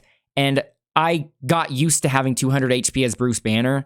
So I could definitely see them maybe nerfing him down to Bruce Banner HP when he's already really hard to hit. Because if he's going to be a character that has no real weaknesses in terms of his kit, the only real way you could give him some kind of weakness is to make him really fragile, right? But that, even then, that wouldn't be a weakness when he has evasive maneuvers to avoid getting hit, right? It just would force you to take advantage of those evasive maneuvers a lot better. But then again, it might be kind of hard to justify nerfing his HP, because if you make his HP too low, even with the defense buff that he gets on Groot's shoulders, he might be too fragile to justify staying still, you know, because even with a damage buff, or even with a defense buff, if your HP is too low, because it essentially doubles his HP, right? If it's doubling his HP which right now is 250, it's effectively giving him 500 HP. But if you gave him 200 HP and it doubles, that would give him 400 HP, which is 100 less when he's getting the defense buff, essentially, instead of just nerfing it down from 250 to 200, which would be a 50 HP nerf, right? So I think aside from nerfing his HP, another way they could do it is his ultimate. His ultimate is crazy good. It's not nearly as flashy as other characters' ultimates, right? Because it's just something that buffs your team's damage. But I was always incredibly surprised by the range of this thing. And the range is so big, it made you not have to think too hard about where you placed it. And once people start optimizing things later on, and if the meta just becomes too damage heavy, I could totally see them maybe wanting to change the meta from being so damage heavy. And one way they could do that would be to kind of nerf Rocket's ultimate. So maybe they could nerf the range slightly. You wouldn't want the range to be too short, right? Because then it would just be too annoying to use on a team that doesn't know you placed it if you're playing in solo queue, right? Because you want your teammates to get a benefit from it without having to talk in a voice comm saying, hey, I'm about to place this, get close to it. So maybe they could just decrease the duration, or maybe, I don't know how much of a damage multiplier it actually is, but if it's some crazy high damage multiplier, maybe you could lower the amount, something like that. But those are my predictions. Again, I don't think Rocket should get nerfed. I'm just predicting that if he does get nerfed, because he's definitely not getting buffed, if he does get nerfed, it'll be either his HP or his ultimate. You can't really nerf his BRB device, which is effectively a respawn, because that's pretty binary, right? It either works or it doesn't. It either revives somebody or it doesn't, and it already only works with one use. And it's already really fragile, so if you put it in a bad spot, the enemy team is going to destroy it pretty much instantly. So you can't really make it weaker, and even if you did make it weaker, it wouldn't really change anything, because if it's going to get shot, it's going to break either way. His gun is really good. The reason why I liked playing Rocket was because in Overwatch, even though my favorite character was Roadhog, I always ended up having to play Orisa just because I was way more consistent with Orisa. And in Gundam Evolution, even though my favorite character was the Jim, I would end up always playing Guntank because I was way more consistent with Guntank. And both Orisa and Guntank have sort of a support fire type main weapon. And Rocket's gun was the thing that felt closest to that. So playing Rocket felt really comfortable to me with his gun. But also, not only did he have a gun that I really liked, but being able to hover, it made it feel very reminiscent of Gundam Evolution. And like I said, I'm really sad about Gundam Evolution going away. So me playing Rocket, it kind of felt in a way me somewhat living the Gundam Evolution experience still. Because in Gundam Evolution, every character, every mech could hover in place like that, but they had limited fuel that would recharge, obviously.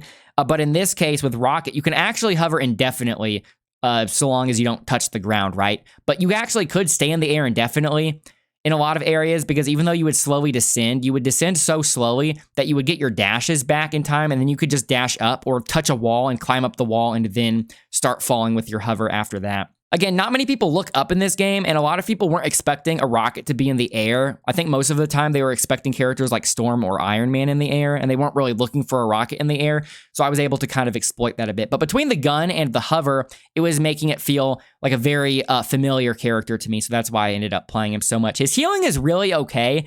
I don't think they should nerf his heal, because when I first watched gameplay of people doing his heal, which by default is the right click, I did not really understand how it was working, but if you're confused as well, let me explain how it feels. So he shoots out this healing orb, okay?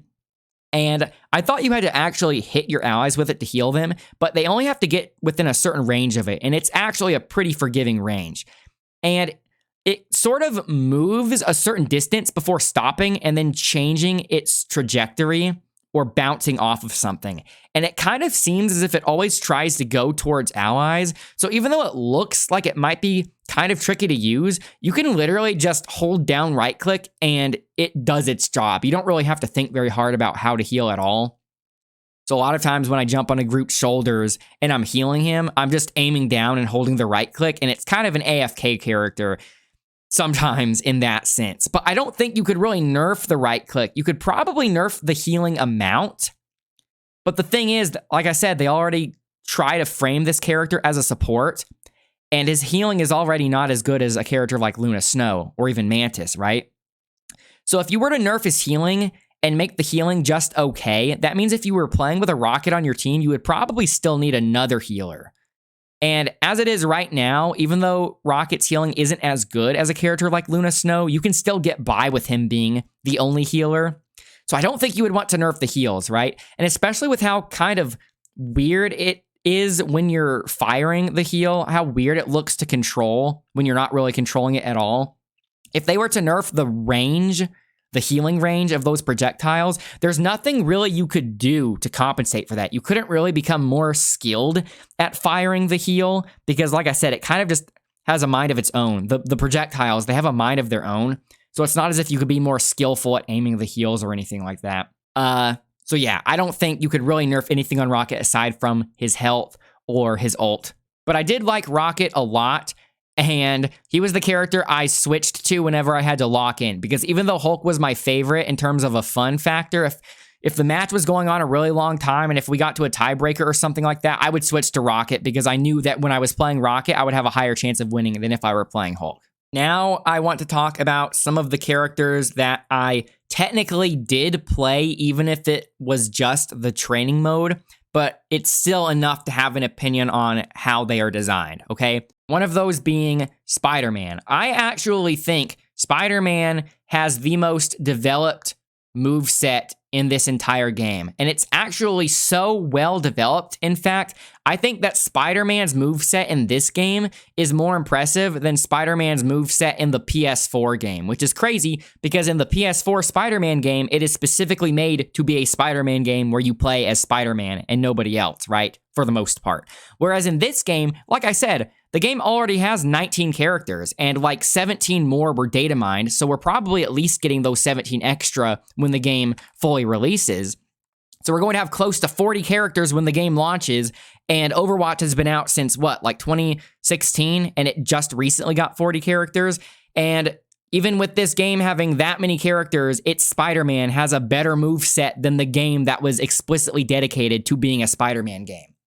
Not saying that Spider-Man's moveset in the PS4 game was bad, I'm just saying how impressive it is that Spider-Man was so well realized in this game. And it's crazy because Spider-Man in this game is kind of a nimble assassin type character, and those normally aren't my jam. I'm not normally interested in playing nimble assassin type characters. I usually like playing tank characters or support type characters, things like that, right? But the reason why I was interested in Spider-Man is because, well, not only does he have the hook ability with his web, because I did say Roadhog was my favorite character in Overwatch, and having a hook in a game like this kind of feels comparable to the same kind of joy I get from landing command grabs in fighting games. And in this case, Spider-Man is the only character with a hook in this game, so that made me kind of interested in him. But not just that, it's the fact that Spider-Man's moveset seemed so well developed. That's what made me interested in trying him out in training mode, just to kind of get a sense of how he feels and what his combos are, right? And I heard a lot of people complaining about Spider-Man not being very good. But I literally just think it is because Spider-Man's moveset in this has such a high skill cap, and he has a lot of advanced movement tech that you can do, because not only does he have like some interesting cancel routes, but when you are doing the movement stuff like the swing on the web and you cancel out of the swing, you keep your momentum, okay? So he is going to be kind of a specialist character. I don't think he's a pick up and play character like a lot of the other characters. He's definitely a character that people are going to have to spend time with, and you're probably going to get some Spider-Man specialists, and once you get those Spider-Man specialists, that's when you'll be able to see that he's actually pretty good, because I think the reason why a lot of people were perceiving him to be a weak character is because whenever they had a Spider-Man on their team, it was somebody that didn't really know what they were doing, right? I don't think he needs buffs or nerfs. I actually think he's probably the best designed character in the game. And obviously, with this alpha test being only 10 days and with some people getting in only partway through, like myself, that is not nearly enough time to get good with a character like this. So I'm really excited to see how people cook with Spider-Man once the game actually comes out. And I think it's kind of immature to say that he needs to be buffed when we haven't really seen people reach the upper limits of his skill cap yet. Another character I messed around with in training mode was Magik, and the reason why I was interested in playing Magik is because in this game, she gets an overheal shield, for lack of a better term, as she inflicts damage upon enemies. And that reminded me of something from a certain character in Gundam Evolution. So near the tail end of Gundam Evolution's life, I decided to start playing some of the newer characters, considering, I had never gotten around to playing them. One of them that I ended up really liking was the Susanoo. And the Susanoo, whenever it would kill an opponent, whenever it would get an elimination, he would gain some kind of overheal shield, which is very similar to Magik's overheal shield in this, right? The key difference being that Magik doesn't have to actually finish someone off to get the shield. She gets it just by landing hits, which makes it sound even better. So I was interested in playing her, but with me only having essentially 2 days to play the beta, I kind of wanted to limit my pool to just 3 characters, but if I had more time, I definitely would have tried some matches with her because she definitely seems really fun. Her kit seems pretty complete, and she does seem to have some pretty good skill expression with her movement and her combos and stuff like that.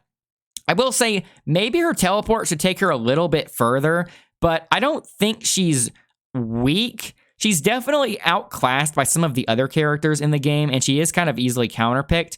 But I think for the type of character that she is, you don't necessarily want every character to be good at everything like Rocket, right? Some characters need to have some weaknesses because in a lot of cases, it's more fun to kind of play a character that has really obvious strengths and really obvious weaknesses, and you have to play around with those weaknesses, right? Because obviously Magik has really good strengths, but really bad weaknesses with her being exclusively a melee type character. So I think she's really good, but with her having an overheal shield that accrues as she hits more and more enemies.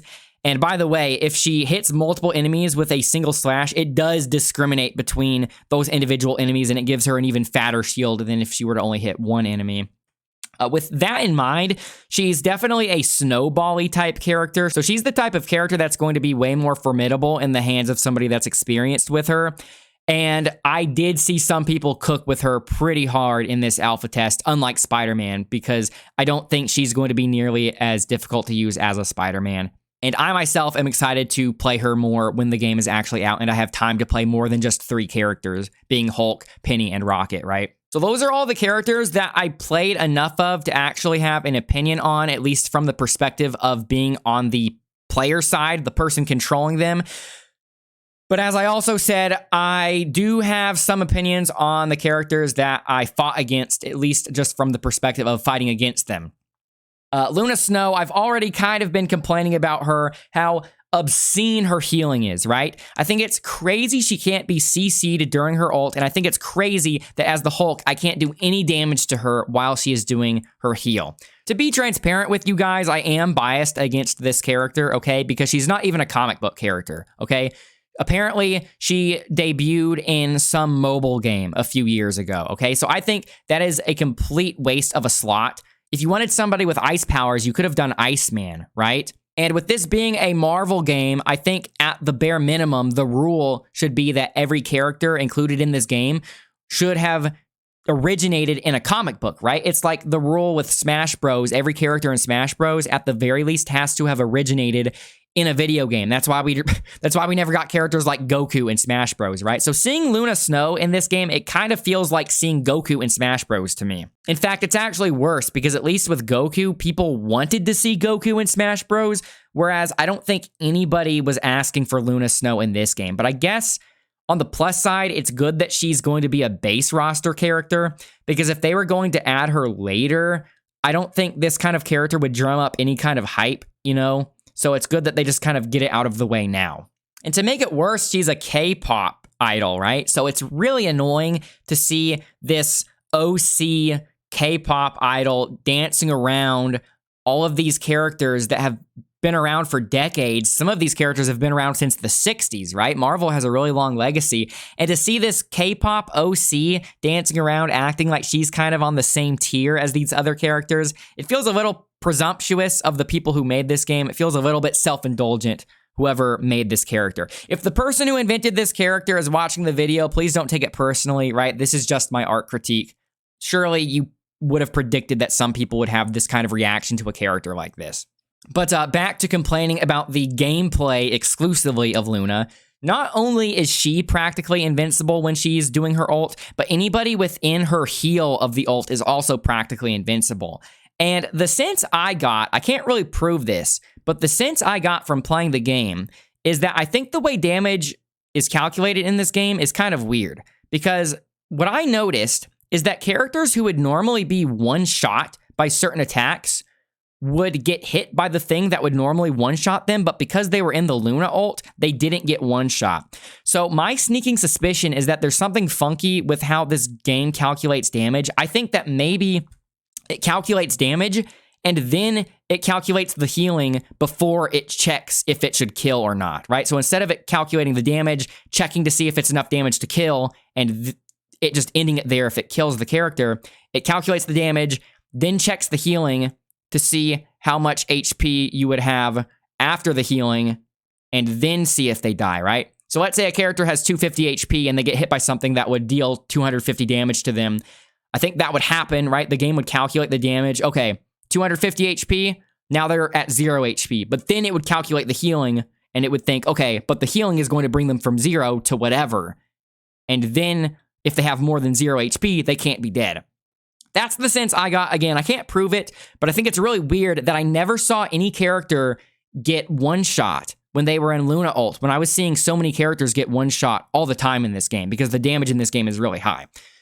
So Luna definitely needs to be nerfed, although it's not surprising that the OC character is going to be busted at the start. Healing in general, though, I think is too strong. As I said earlier, I think it's crazy that Hulk has to punch Mantis like 16 times and she still doesn't die. I think it's actually impossible for Hulk to solo any of the characters with self-heal because their healing is stronger than Hulk's damage. So maybe my distaste for how strong healing is in this game is purely just from playing a character like Hulk who needs more damage. So keep that in mind. You'll be hearing a lot more people complain about the Punisher and Hela, who I also agree are overtuned quite a bit. Punisher just does so much damage, and Hela is a hit scan character, which is a little bit controversial in a game like this, right?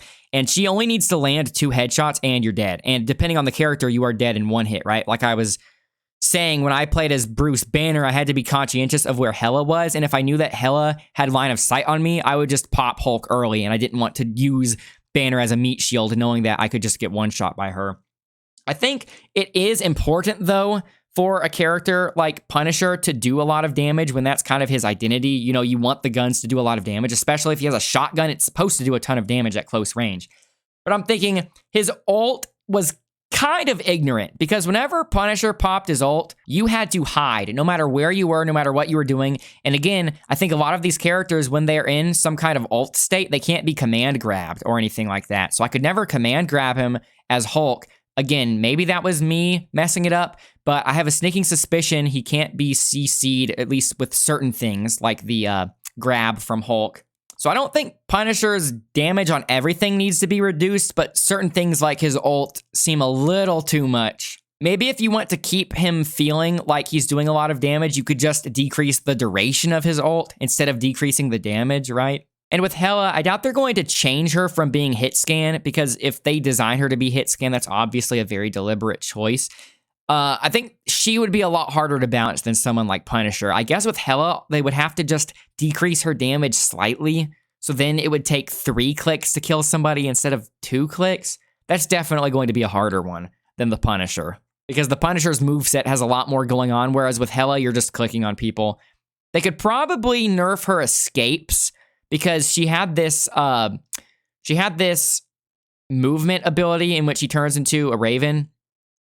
That's reminding me, Scarlet Witch was extremely hard to catch as well. I know Scarlet Witch, people considered her like maybe top 3. I don't think Scarlet Witch was as obscenely strong as Punisher or Hela. The reason why Scarlet Witch seemed really hard to deal with is because her ult has crazy big range and it one-shots a lot of people. But I think as more people start playing the game and they get used to it, they're going to start doing things like the Hulk bubble shield, right, to react to it.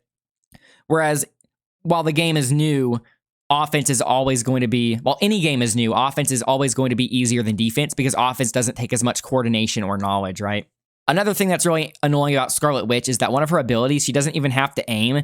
She just holds down a button or something, and it just siphons life out of you. But the reason why I was mentioning Scarlet Witch after talking about Hela's movement is that Scarlet Witch also has this movement ability where she basically just ghosts away, and she gets 2 of them. So it felt really lame with her just always having a get out of jail free card no matter what. So I think maybe one way in which they could nerf Hela or Scarlet Witch is to just increase the cooldown of their escape abilities. So they have to be more conscientious about where they are positioning themselves, right? That's probably an easy way to do it. But Punisher, Hela, Scarlet Witch, Luna, and just healing in general, probably the most over-tuned things in the game. I don't want to complain about the healing too much because obviously I needed the healing when I was playing as the Hulk, but if they take my suggestions into account and make Hulk more inherently survivable by himself, he won't need the healing as much. So then hopefully that won't come around to bite me in the butt later. But anyway, let me know what you guys thought about the game if you got the chance to play it yourself. But I also know that a ton of people who wanted to get in never got in because even on the last day, I saw a ton of people asking for codes. So if you didn't get to play the game and you have questions about the game, be sure to leave them in the comments and I will try to answer all of them. So with all of that said, thank you everyone for watching and I will see all of you guys later. So bye for now.